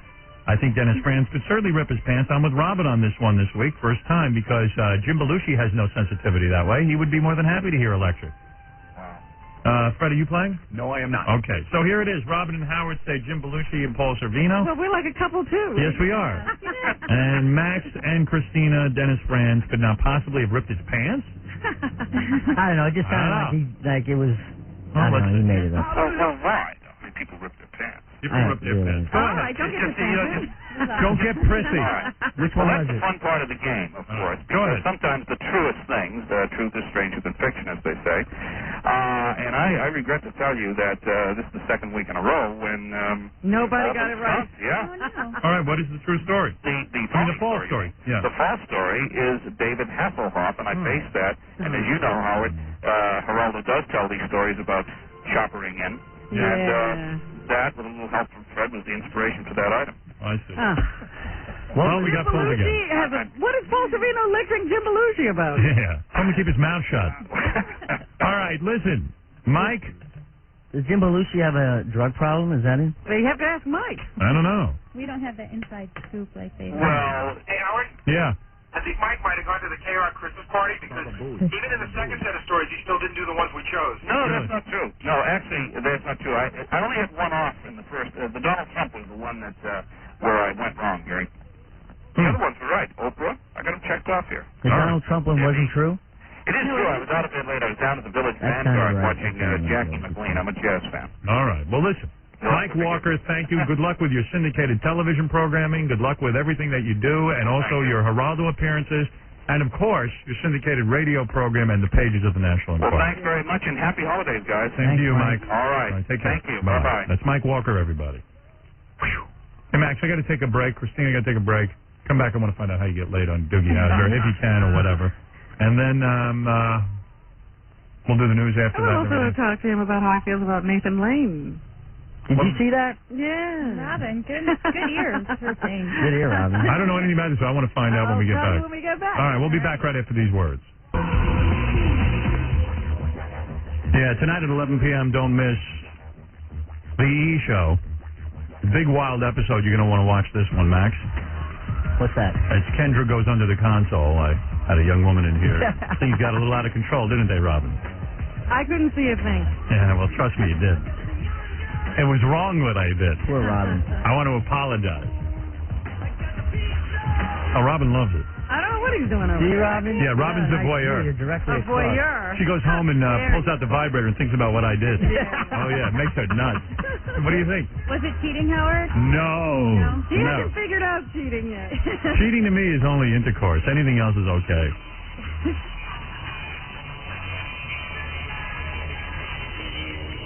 That's Robin with a vibrator. Anyway, Max Costello joined us. I had to take a break there, and we were gone for about 9 hours. So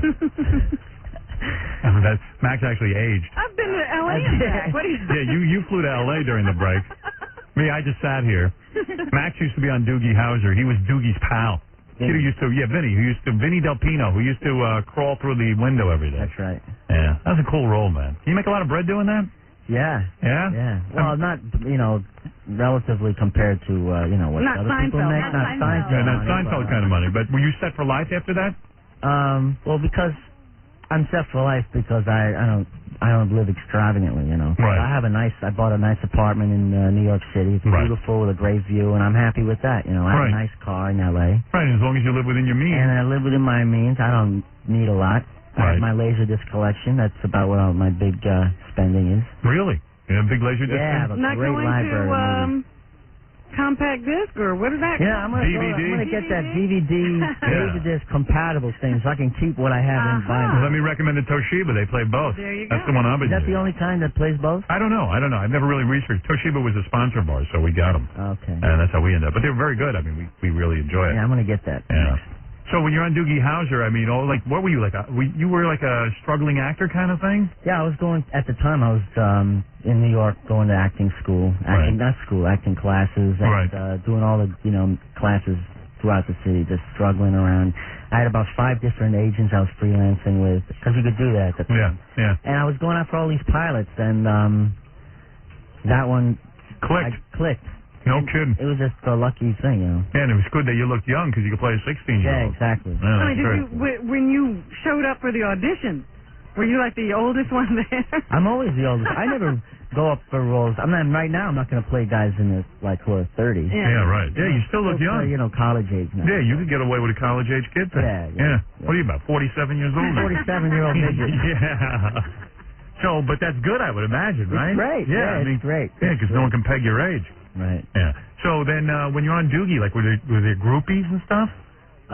Well, again, on the back lot at 20th Century Fox, there's not a lot of groupies around there, but really? But when you go out at night, can't you go to a club and say, hey? There are groupies, lots of groupies. Yeah, and they say, hey, there's that kid from Doogie People Howser. just love anybody who's on television or in movies, and definitely they're like, flittering around and stuff. So were you the kind of guy who got laid a lot before you got on Doogie Howser, or were you pretty much struggling along in that area, I too? was struggling along in every area. Every area of life. Every area there is, I was struggling, and I'm still struggling. And what's it like the first time a woman walks up to you and goes, yeah, man, I saw you on Doogie Howser, you're hot. There's a little bit kind of thing where, it's because I'm on TV, right? If I wasn't on TV, you probably wouldn't even talk to me. It bothered you?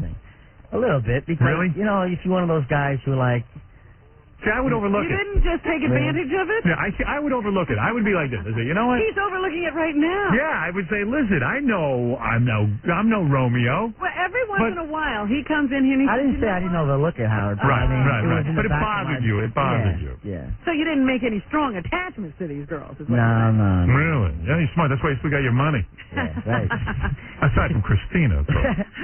So you would be like at a bar and stuff, and then what was it? What do you remember the first time some woman walked up to you who was really hot? Who said, "Hey man, I dig you on Doogie Howser"? Yeah. You do? Well, I don't remember this first time, but Right. I remember like different little things like, you know, like a drink would come over and the bartender would be like, "It's from that lady over there," and I never know how to act in the situation because I'm always embarrassed and never feel like, you know, what's the big deal? I just work at my job just like everybody else, you know. Yeah.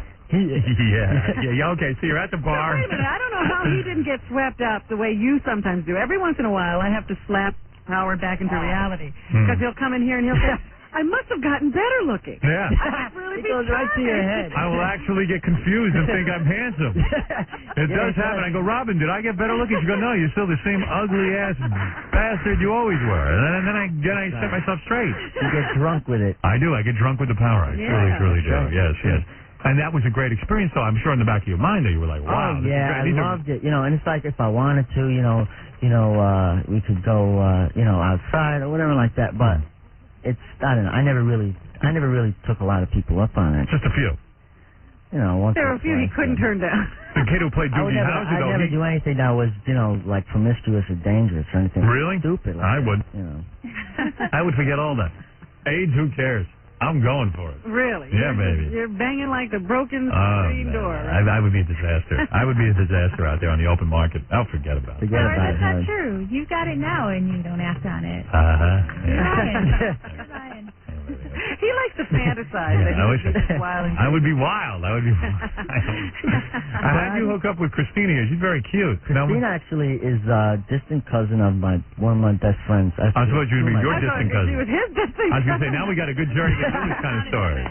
Oh, a distant cousin, one of your best friends. Yeah, actually, two of my best friends, brother and sisters, from upstate New York near Syracuse in a town called Auburn. Oh, so they set I you was up on visiting them, and they didn't set me up, but we were at a birthday party of their mom. Right. And Christina was there. I see. And Christina, you claim not to have seen Doogie Howser. Never saw it, Howard. How old are you? I'm 27. You're 27. You never saw Doogie Howser. No, I don't believe it. I didn't.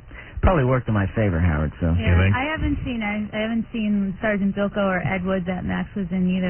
But I did go out and rent him after I met him. Oh, you did Ed Wood, huh? Yeah. Yeah, that was a good That's movie, a great man. movie. Yeah, great movie. Great movie. Yeah, that is a cool movie. Yeah, that must have been fun. That was fun. Yeah. That was really fun. And now you're on Broadway in Lion King. Yeah. And Nathan Lane is screaming. Why is he screaming? Nathan Lane did, of course, the same part that Max does in Lion King in the movie.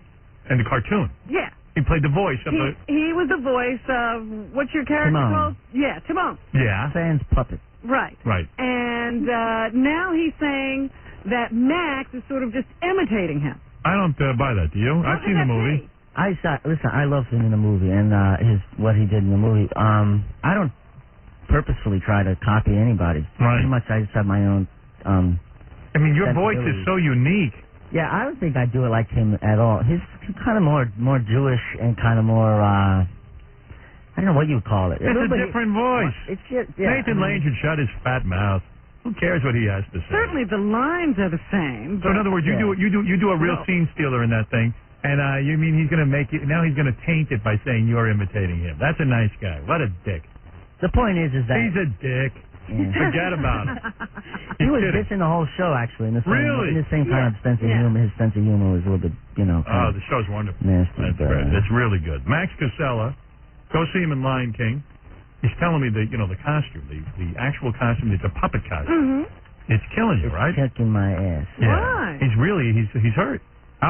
What's your body like now? I'm in great shape. Body's actually. awesome, Howard. Yeah? Yeah, All right, take off all your clothes and let me see what you got.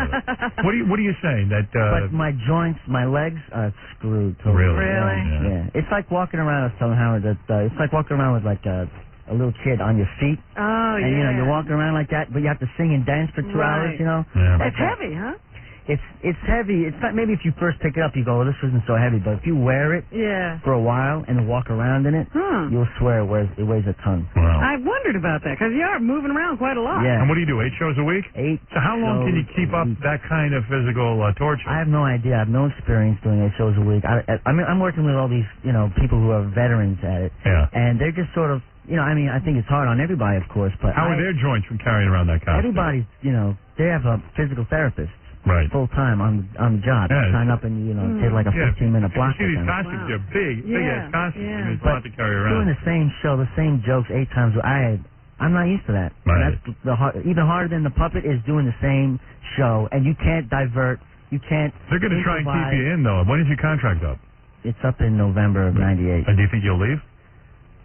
I don't know, but I would imagine I would have to at that point if I want to continue walking. Right. They're going to try and keep you because you're good in it, man. You're real good in it. You do a great job. Max Casella and Christina. And Christina, you hope to marry Max? Is that it? Howard, I listen to your show. I'm not planning on getting married. You listen to my show. You're planning. You know better. I'm one of those girls who wants to get married. Really? You're just going to screw around? Actually, Howard, she's a student at Hunter. She really wanted to watch the board and stuff like that. She's you want to be a radio personality? Communications. Oh, come in here and be an intern. Yeah, work for free. Yeah, that's a good job. The board. Yeah, we'll put you in a costume. We'll break your joint. No problem. Max, good luck with everything. Thanks for coming in. Thanks, Howard. Christina, thank you for stopping by. I always like to see who's dating who. You know what I mean? I like to see what's going on out there. Got to take a short break and we'll do the news, Robin. We'll wrap it up for Friday. I have a 6-year-old on the phone who wants to imitate Scott's temper tantrum. Oh, okay. I'd like to hear that myself. Tyler? Hi, Howard. Yes. This is Tyler's dad? Yeah, I'll put her on for you. All right. Hold on. Say hi. Hello, Tyler. You do an impression of Scott? Let's say the guy. All right, let me hear it. Get out of my face! Stop! Get out! Catch me if I can! Get out! Pretty good for a 6-year-old. It sounds like Scott. He sounds like a 6-year-old. That's what we're discovering. Yeah, that's pretty good. Hey, you can do it with Scott. I told you not to use the goddamn tape. Scott, did I say you don't use the tape? Get out of my way. I told you. Get out of my way. I would have never let you come if I knew you were going to use the tape. No f***ing way, Gansey. Now stay out of my face. Scott, I told you. Get out of my face. Get the camera out of here. Scott, Turn it off. Right. Your kid does a pretty good impression. She's really cute. She was in the other room playing, and I had the show on yesterday, and I hear her cracking up, and then she comes into the bedroom and she starts doing it for me. I was dying. Unbelievable. It was great. Thanks. Thanks, man. Bye-bye. Pretty wild. I'm sure the big story is Chris Farley, but here is the ex-president of the Chris Farley fan club. Oh, really? Who knew there was one? Ex-president? Yeah, why are you the current president? Why are you the ex-president of the Chris Farley fan club? Well, because the Chris Farley fan club was basically doomed from the beginning. Really? Yeah, it wasn't a very good venture. Like Chris himself, the fan club was doomed. Yeah, it was. Basically, we started it, and I got elected president against my will, and... What did he say? He got the what? I got elected president against my will. Yeah, you got... That's how I'll probably get elected president. How do you get elected president? Anybody could have been president, and it was just... Well, how many guys are in the Chris Farley fan club, I wonder, you know? You think about it. Yeah, how many people were there? Eventually, we ended up with about 60 members nationwide. Oh, God, 60. Yeah, it really didn't work that well. No, I would say each member probably had to pay $10,000. Each member had to pay a dues of $10, which is one of the reasons it really didn't work. So the club budget was $600? Basically, something Wow. like that. It was just like, it was a goof, basically, to start with. What do you get when you're in the Chris Farley fan club? Nothing. That was one of the reasons that it didn't work. And why are you upset? It says here on my notes you're upset because Chris Farley quit the fan club? And he would have been rolling in dough. What is it? What is your point? Help me out here. I'm upset because I quit and I sacrificed my own, like certain possessions that I had were his, and it didn't. All right, thank you for the call. I can't handle this conversation. He can't describe what it is he wants Why to say. do people talk in such a convoluted way? I don't know, sir. Why can't you tell me what's on your mind? Well, what's on my mind is I had certain paraphernalia of Chris Farley. Like what? I had the underwear he wore in Beverly Hills Ninja. Okay. I also had the one of the plastic fish that he swung in that movie. And you gave those to the fan club? Yeah, they were basically like possessions of the fan club. When I resigned as president, I gave up any right to those. So the president gets to hold on to the underpants and plastic fish?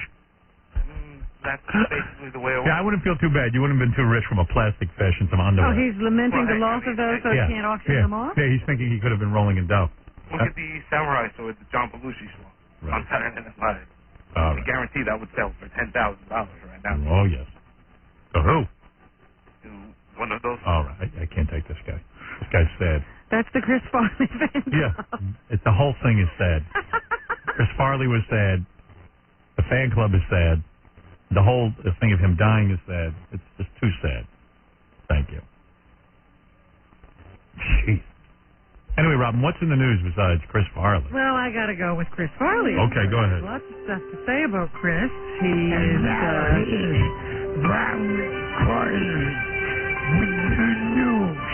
no longer with us, having been found dead on the floor of his apartment yesterday by his brother.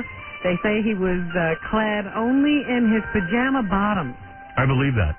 When you get really fat, that's the only thing that's right. You like sweat clothes, workout outfits, and pajamas. That's all you can wear. Right. He was shirtless. Yeah, just the pajama bottoms. Oof. So, and he was in the entryway on the floor. Whose entryway? His own. Oh, that's sad.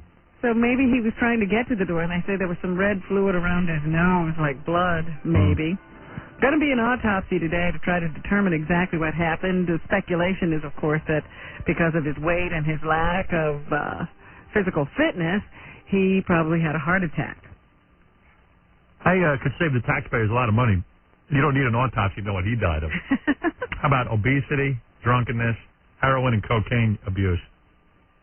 Well, everybody wants to pinpoint it. What exactly got him? It's like Elvis. You ever read the autopsy results? You go, well, Elvis died of natural causes. I go, really? But he had all this stuff in his system. Yeah, but really he only died of a heart attack. Well, yeah, I guess. But, why at that young age would you die of a heart attack? Farley himself says that lust, gluttony, booze, and drugs were all things that he would confess to. Yeah, well, it was written all over his face. He said, I want to be a good Catholic, but I'm a hedonist. I can't help myself. I thought this was interesting. He grew up in Madison, Wisconsin, and was a high school wrestling and football star. Oh, he was a real athletic guy. Don't let that fool you. It's like those football players who stop playing football and get real fat. I never would have guessed it. I thought this guy never did anything but lift a fork. See, I always saw him as a real strong guy. I mean, some of the stuff that he would do in movies, like throw himself halfway across the room. I never watched that. Yeah, I did. I said, wow, this guy must have been an athlete. It's not like a football player or something in high school. Yeah. Obviously, you saw that. I couldn't. In a recent Playboy interview, he said Fudge Sundays were his downfall, and he even says that Tom Arnold, there's always these people who'll help you out when you have bad habits. Right. Tom Arnold was his buddy, right? Tom Arnold picked him up. He was supposed to be at, the Pritikin Diet Center. Yeah. And Tom Arnold picked him up, and they went to Le Dome, this trendy Los Angeles restaurant, and had tons of desserts. Wow. And Roseanne was there, too. They all used to do that. They used to pile in the car, go over to the Dome, and just eat nothing but sugar. Well, it's fun if you're fat to get together with a bunch of celebrities who are fat people. Yeah, other fat people, and just eat and not even try to, disguise it. Right. We're not even going to order any real food. Right. We're just going to order desserts. We're famous fat people, and we're going to go out and abuse ourselves in front of everybody. They would polish off 20 desserts, ice cream, cake, everything. But when he got back to the Pritikin Center, he got busted. They gave him this breathalyzer for sugar. They have something like that? Better give that to Baba Booey. And And so they knew exactly what he had been up to. They have a breathalyzer for sugar? I guess so. That's what it says here. Wow. So anyway, let's go through it. We got some sound of Chris Farley. Okay. Here's Chris Let's Farley. start off with number 3. This is him reflecting on his Saturday Night Live heroes. The early Saturday Night Live guys like Bushy, Murray, Aykroyd, Chevy Chase, all those guys were, I love those guys. And, those guys were real heroes of mine, and so it was kind of really great to be on Saturday Night Live, Studio 8H at Rockefeller Center, where it all went down, where my heroes walked the hallways, and it was kind of nice. I'm with him on that. That was a great cast. And here he is on the difference between doing a movie and a live show, number 4. Well, you have to get yourself up for a film set. The only people that are around you, there's no live audience. You have a crew there of probably about 12, 15 people that can't laugh during a take because then it's ruined, or something like that. So you don't know how you stand in that, and you have to get the adrenaline up from within. He did a movie with Nicolette Sheridan, and I think this is one of the saddest things that I will play of Chris Farley's, because you knew that he was like a guy who, really wanted to be loved inside of all that fat, and, he wanted a girl like Nicolette Sheridan, but of course, who doesn't? She was never going to look at him. She's a and hot he broad. actually got close. So, lots of guys are sitting in their rooms. Yeah. They're never going to meet her. But he actually even got to be in a film with her. Wouldn't that be enough incentive that if you're with Nicolette Sheridan, like maybe you just lose some weight and she'll go out with you? I think that he just thought it would not possible. So I got to work with Nicolette Sheridan. She was a little handsy from the get-go, but she was really great to work with, a really sweet lady, and trust me, he got laid a lot. I crashed on her. She threw me on the strap heap along with the rest of the men that she destroyed. But no, I don't know what I'm saying. I love working with her, though. She was great. He could barely talk. I know, but So you fat. hear the pain there. Yeah. I wish a girl like that would go for me. Yeah, lose 900 pounds, she'll maybe look at you. I doubt it. Don't think he wants a I'm smelly thinking fat that slob. He probably couldn't do anything to get her attention. Yeah. They say that I told you about this earlier, that in October he hosted Saturday Night Live, and Right. one of the stipulations of his getting the hosting gig was that he come into town sober and he come with his rehab counselor. He Nice. was in rehab at the time. They said, bring a counselor with you and you can come do the show, but you have to be sober. Well, he completely ignored them. He got on the plane alone, drank the entire flight, Right. got off drunk, and came to her. And you know what? They let him on Saturday Night Of Live. course, they didn't What are they gonna fire do? him. They just let him do it. They said he imbibed and indulged many times during the week, and even picked up a hooker who stayed with him until he left. Wow. They also say that he had difficulty with the physical scenes. He had one skit where he was a fitness instructor, and he had a lot of trouble with that one because he was getting so heavy. And one insider says they had to keep oxygen on the set in order to get him through it. You live life to the fullest. They pumped him up with air. Wow. Here's a scene from one of the movies he did with David Spade, who sort of teamed up with him when they both left Saturday Night Live in the movies. Here's a scene from Tommy Boy. Good movie. La, la, la, Luke, I am your father. Lord, Aw, I've interrupted happy time. That was from Star Wars. I know. Those two were great together, David Spade and Chris Farley. Great. Yeah. Great combo. And I know that they sort of were not, I don't think they were getting along too good. Not at the end, because I don't think David liked being around him when he was in bad shape. Because, yeah, it's kind of difficult. Here's a scene of Chris on Saturday Night Live portraying Matt Foley, the motivational speaker. Remember that guy? Great bit. And your father probably told you my name is Matt Foley, and I am a motivational speaker. Great bit. That's real sad that he's gone. He was funny, man. I would have liked to have met him. I never got to interview him for some reason. I don't know. Yeah, somehow we never hooked up. Yeah. Al Franken was on CNN yesterday, and here's what he'll remember about Chris Farley. Yeah, the time Chris sat on his face and blasted him a big fat piece of gas. I really loved Chris. Chris was what I probably remember about him is, aside from, of course, that he's hilarious and was hilarious, is he was a huge-hearted guy. Well, thank you, Al. What else do you have to say about Chris? Well, Al's seen all the Saturday Night Live cast come and go. Passing right by. Part of, I suppose, what made Chris so funny was the vulnerability, and the vulnerability was about vulnerability. Whatever the lack of self-esteem was that causes, to some degree, an addictive personality who eats the way Chris did. Oh, that's a eulogy. Cut him right off. Okay. That was enough. Yeah. Don't need much more. Oh, well. You got Farley did. What? You got a David Spade clip. I don't know if you want to play it. Yeah, I forgot about David. Of course I have to have David say something about Chris. Here we go. We've been friends for a long time. We will always be. I don't know if we're always going to do movies together, but we'll always be buddies. There you go. Well, it lasted a lifetime. That's right. We're friends for life.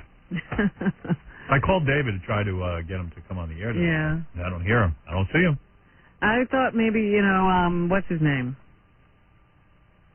Stephen Baldwin? Yeah. He would call in? Yeah, if he heard us today to give his eulogy, but I guess he's not listening either. He's prepping for the funeral. A study suggests the possibility that men who have frequent sex are less likely to die at an early age. That's right. Because they're happier. See, you thought Chris was getting a lot of sex. Well, if he did, he would have lived longer. During a decade of follow-up, the researchers found that men who had sex less than once a month had twice the death rate of those who had sex at least twice a week. Yeah. We're miserable. Guys who get hardly any sex are miserable. Well, you're better off than once a month. The study was published. You say so. The study was published that you just don't try. But I guess you have doesn't say anything about masturbation. Yeah, I do have a lot of that. Yeah, maybe that'll save your life. Now I hear you, it's not the same. It's got to be with another part. It's got to be with your partner. Yeah, it's pretty depressing doing it yourself. I'll be honest with you. The study was published in the latest issue of the British Medical Journal, along with skeptical commentary that dismissed the findings as flawed and possibly a matter of chance. And I love sex. Well, doesn't everybody? Do you know anybody who doesn't like sex? Fred. Fred likes sex. He's very uncomfortable with it. He doesn't like people seeing him naked. You don't mind your wife seeing you naked, do you, Fred? Not at all. Yeah. Okay. She minds. She doesn't want to see him naked. She doesn't want to see any No. Well, what are you going to do? All I know is that the author said they tried to account for differences in age, class, smoking, and general health, and to just narrow it down to the sex to see what was going on. And it appears that the better your sex life, the longer you live. Yeah, well, I'll be dead next week. I don't get any. Okay? Yeah, that's that.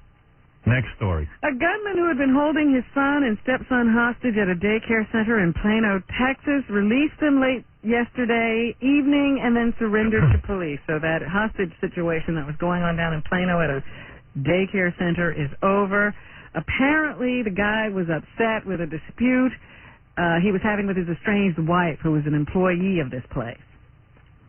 So he rushed into the place and took about 60 people hostage, and over the course of many hours, he let a number of people go, let most of the kids go, but he still held on to his own son and stepson until the last. Right. And then he finally let them go and turned himself in. Right. I just wonder why when these guys are having a problem with their wives, everybody else has to get involved. That's right. Why do they have to take over the entire daycare center? Because they're lonely. And they want people, they want to be superstars. That's why. Yeah, because they say at one point he broke off communication with cops. He was constantly in contact with the negotiators, and that's why they let it go on for so long, because he continued to talk. But at one point he got upset with a news report he saw about the situation, and he stopped talking to the police. So all these people get into their TV coverage. Yes. He's very busy with his own TV coverage. I thought that was funny. He broke off the communication, but then he finally got back on the phone. Right. That Texas woman, Carla Faye Tucker, who's trying not to get executed after being arrested and convicted of beating and stabbing to death a man and a woman in 1983. She was given the death penalty, but now she says she's had some religious conversion. Yeah, she won't die, by the way. They should kill her, but the governor there, George Bush Jr., or whatever his name is. George W. Bush. George W. Bush. He will not have the balls to execute a woman. You think not? None. Texas judge set a February 3rd execution date for her. She will be freed, or whatever you call that. Reprieved. He will not have the balls. No governor wants to execute a woman. It'll make him look tough. He wants to run for president someday. It's the whole thing. Men don't have the balls to kill women, unless they're OJ. Unless they're their wives. Right. But they will never kill a woman. They will kill plenty of guys in prison who have religious conversions. They'll say, oh, you had a religious conversion? Good, now you're going to meet God. Really, man. But a woman they won't kill. Be more kill. anxious to go. This woman should be butchered to death. She's an animal. Yeah, and I don't care. With an axe. I don't care how many religious conversions she's had. She should be dead. Dead as a doorknob. Allow me to go to Texas and kill her, because I would love it. I would love to pull the switch on this broad. I'd love to watch her breasts smoke. It's a lethal injection state. I would like to inject her breasts with lethal injection. With water. With water and make bubbles. I would kill her with pleasure to have revenge for those people she axed to death. Thank you. Well, anyway, the February 3rd date has been set. I guess now the only person she can rely on is the governor. That's right. And he will cave in. If she were to be killed or put to death, she would be the second woman executed in the United States since the Supreme Court reinstated capital punishment back in 1976. Well, for those of you who hate killing people, you're against capital punishment, don't worry. This woman will be spared. Trust me, I know my customers. Yeah? Yeah. I don't see why it's such a big deal that she now prays and reads the Bible and believes in Jesus. Oh, yeah. They convicted her. Where is Texas, for Robin? her crimes. Where is Texas? The Bible Belt. So? And those yahoos love a woman who's found Jesus. They'll never kill him. That's it. Yahoos. I would do the same thing if I was a woman. Michael Hutchins' father, Kellen Hutchins, yes, is publicly accusing rocker Bob Geldof of playing a part in his son's death last month. Absurd. You know, how could Sir Bob go from being the savior of the world to the guy who killed the lead singer of NXS? Oh, please. In an interview on Australian television, the retired businessman said Geldof was out to get his son. Maybe he was. That's because he broke up his marriage to Paula Gates. Yeah, that could burn a guy. They say that Geldof made their lives miserable. It was like he had a vendetta. I think it contributed very much to what happened. Yeah, sure. Geldof had refused to allow his daughters with Yates to travel to her lover in Australia. Yeah, that's a terrible thing to do, to care about your daughters so much you don't want them running around the world with your mother. Oh, please. People have flipped their lids. Meanwhile, did you notice NXS has already named a new lead singer? There you go. So I guess they're going on. Going on, they'll probably be better than ever. The Duchess of York was given a clean bill of health on Thursday after reports in London spread that she had been tested for cancer. She's perfectly healthy and relieved to hear the news, according to her U.S. spokesman. Fergie, of course, is also looking for a television gig here in the States. Right. So she's got a clean bill of health. Will be able to work out whatever contract she signs, I guess. Okay. Anything else going on, Robin? I'm looking for my notes. Where'd they go? Here they are. Where do those notes go? Indonesian officials say it appears that everyone on board may have died when an airliner from Singapore crashed today on an Indonesian island. The Boeing 737 was carrying 104 people when it went down today in Sumatra. The wreckage has been spotted in the coastal area, and an Indonesian official says some of the wreckage may be in the sea. I see. So another 104 people who know what it's like to go down in a plane. That's frightening, isn't it? Yeah. I was thinking about that socialite who died in the fire the other day, too. That's a pretty horrible way to die. Yeah, which would you, if you had a choice, if I said to you, you have to die in a plane or you have to die in a fire, which way would you go?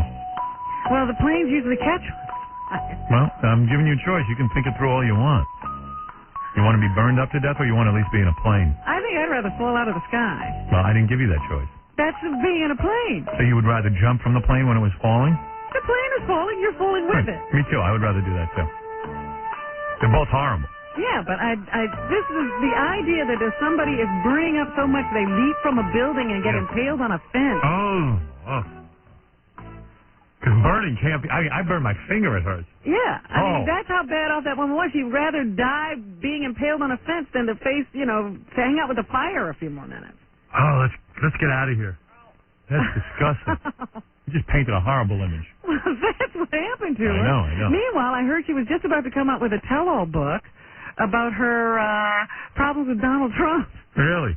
But Trump's the luckiest guy. No, he didn't have a romantic relationship with her. Yeah, he's a lucky guy, though. Why? Because she died before the book had come out? Yeah. Oh, you're so horrible. Of course. I'm sure he'd much rather hear the stories about their fights over an apartment building. Or some apartment she had that was in one of his buildings. Well, Trump's an honorable guy. I know he didn't light her on fire. No, they do think it was faulty Christmas light wiring. Christmas lights, great. What a way to die. You're trying to celebrate the birth of Jesus Christ and you burn up to death. Oh, if that isn't a burden. How embarrassing. Could there be a God? Yeah, there is no God. Now that's proof. They had a whole Star Trek this past week about what happens to you when you die. Yep, you deserve. Yeah, I watched it. You watch it? Yeah. Yeah. Neelix died and came back to life. And said there was nothing over there. Yeah, there's nothing. Made him nuts. I was still hoping Neelix would die. I can't stand Neelix. I know. The that worst awful character. Makeup. Worst character on Star Trek. But they kept him alive. Yeah, when he was putting himself in that transporter, I was like, do it. You know what's sad? What? You have less of a life than I do. I was watching that all yesterday. First time I've seen Star Trek this year. Yeah, well, that never looks good. It's not an attractive thing. People with weakened immune systems are fearful of a nationwide shortage of life-saving antibody medicine. Medical experts on plasma say immunoglobulin I'm on that. has been in short supply and is not available at all now. Without the treatment, tens of thousands of patients, many of them children, risk crippling illnesses and death from common ailments. And experts say this comes at the worst time, the peak of the cold and flu season. Just imagine that's happening to you. I can't imagine. I can imagine burning up and impaling myself on a fence, but I can't imagine that. A Tennessee grand jury, now you got to be scared of every germ and every cough. Right. A Tennessee grand jury panel has decided against opening a new investigation into the assassination of Dr. Martin Luther King. Right. A former lawyer for James Earl Ray, the confessed killer of King, made the request of the three-member panel in Memphis last week. He contends King wasn't killed by Ray, but by someone else. Did you know? Yes. Masuri Ibuka? Yes, I did. Who is he? He is a guy I went to high school with. His name used to be John Smith, but he took on an African name. And then he kicked my ass for my lunch money. Now, who is Ambuki Sorori? Masira. Right. Or Mashara.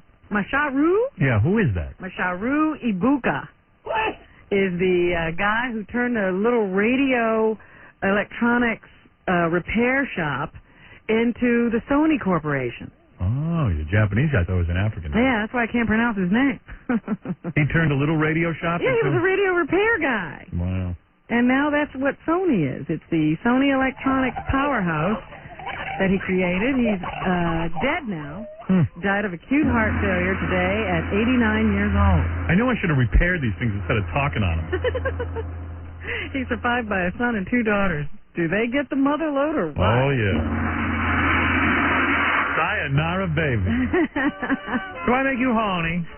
Postal officials say they don't know what prompted an employee to kill a coworker and injure two others before shooting himself to death in Milwaukee's main post office overnight. No kidding. Of course you know. He was a postal worker. Yeah, enough said. You just expect him to kill people and kill himself. A local union official says the worker was an overnight employee who was upset because he'd been passed over for a day job. He went down to the post office and killed himself there? Or he killed himself at home? No, he was, they always kill themselves at the post office. What is it about being a postal worker? You have to kill yourself at your job. Like, why can't you just go home and kill yourself? I'm always amazed by that. There is something so disturbing about being a postal worker. And Thank God for email. intimidating them and antagonizing them by passing them over for jobs. Because you know they're going to go berserk. Well, he didn't kill anybody, just himself. No, right? no, he killed a coworker. Oh, he did. They always take out somebody. So it's not bad enough you're a postal worker. You get taken out by one. Either you're going to be the guy who goes crazy, or you're going to be the victim. The postal workers stare at each other, wondering. It must be a horrible, horrible job. Who's the takee? It must be a horrible job. I can't imagine. Either that, or just that so many dregs work there. But just, this guy's his problem was he got passed over for a day job. And he has to go in and shoot several people and then shoot himself because of that. How would you feel if you can't even land a day job? In the post office. Right. You've already been working there. You're not good enough to get the day job. In the past decade, a series of shootings by postal employees has made the phrase going postal a slang term for mass violence. Yeah, and it certainly applies. This past September, a postal clerk in Miami Beach shot his former wife and his friend as they stood in line and then killed himself. Nice.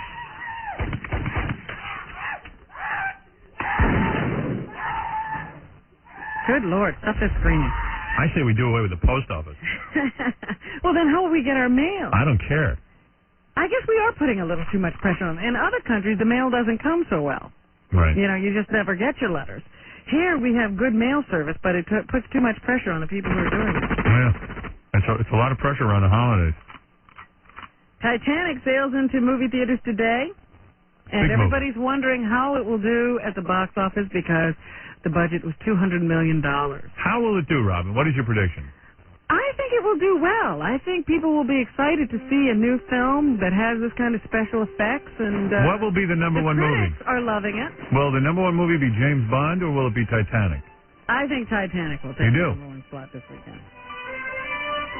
Titanic will make $33 million this weekend. You think? Yes. That is your prediction. I have tracked this. Yes, I'm good at it. All right. Well, 33.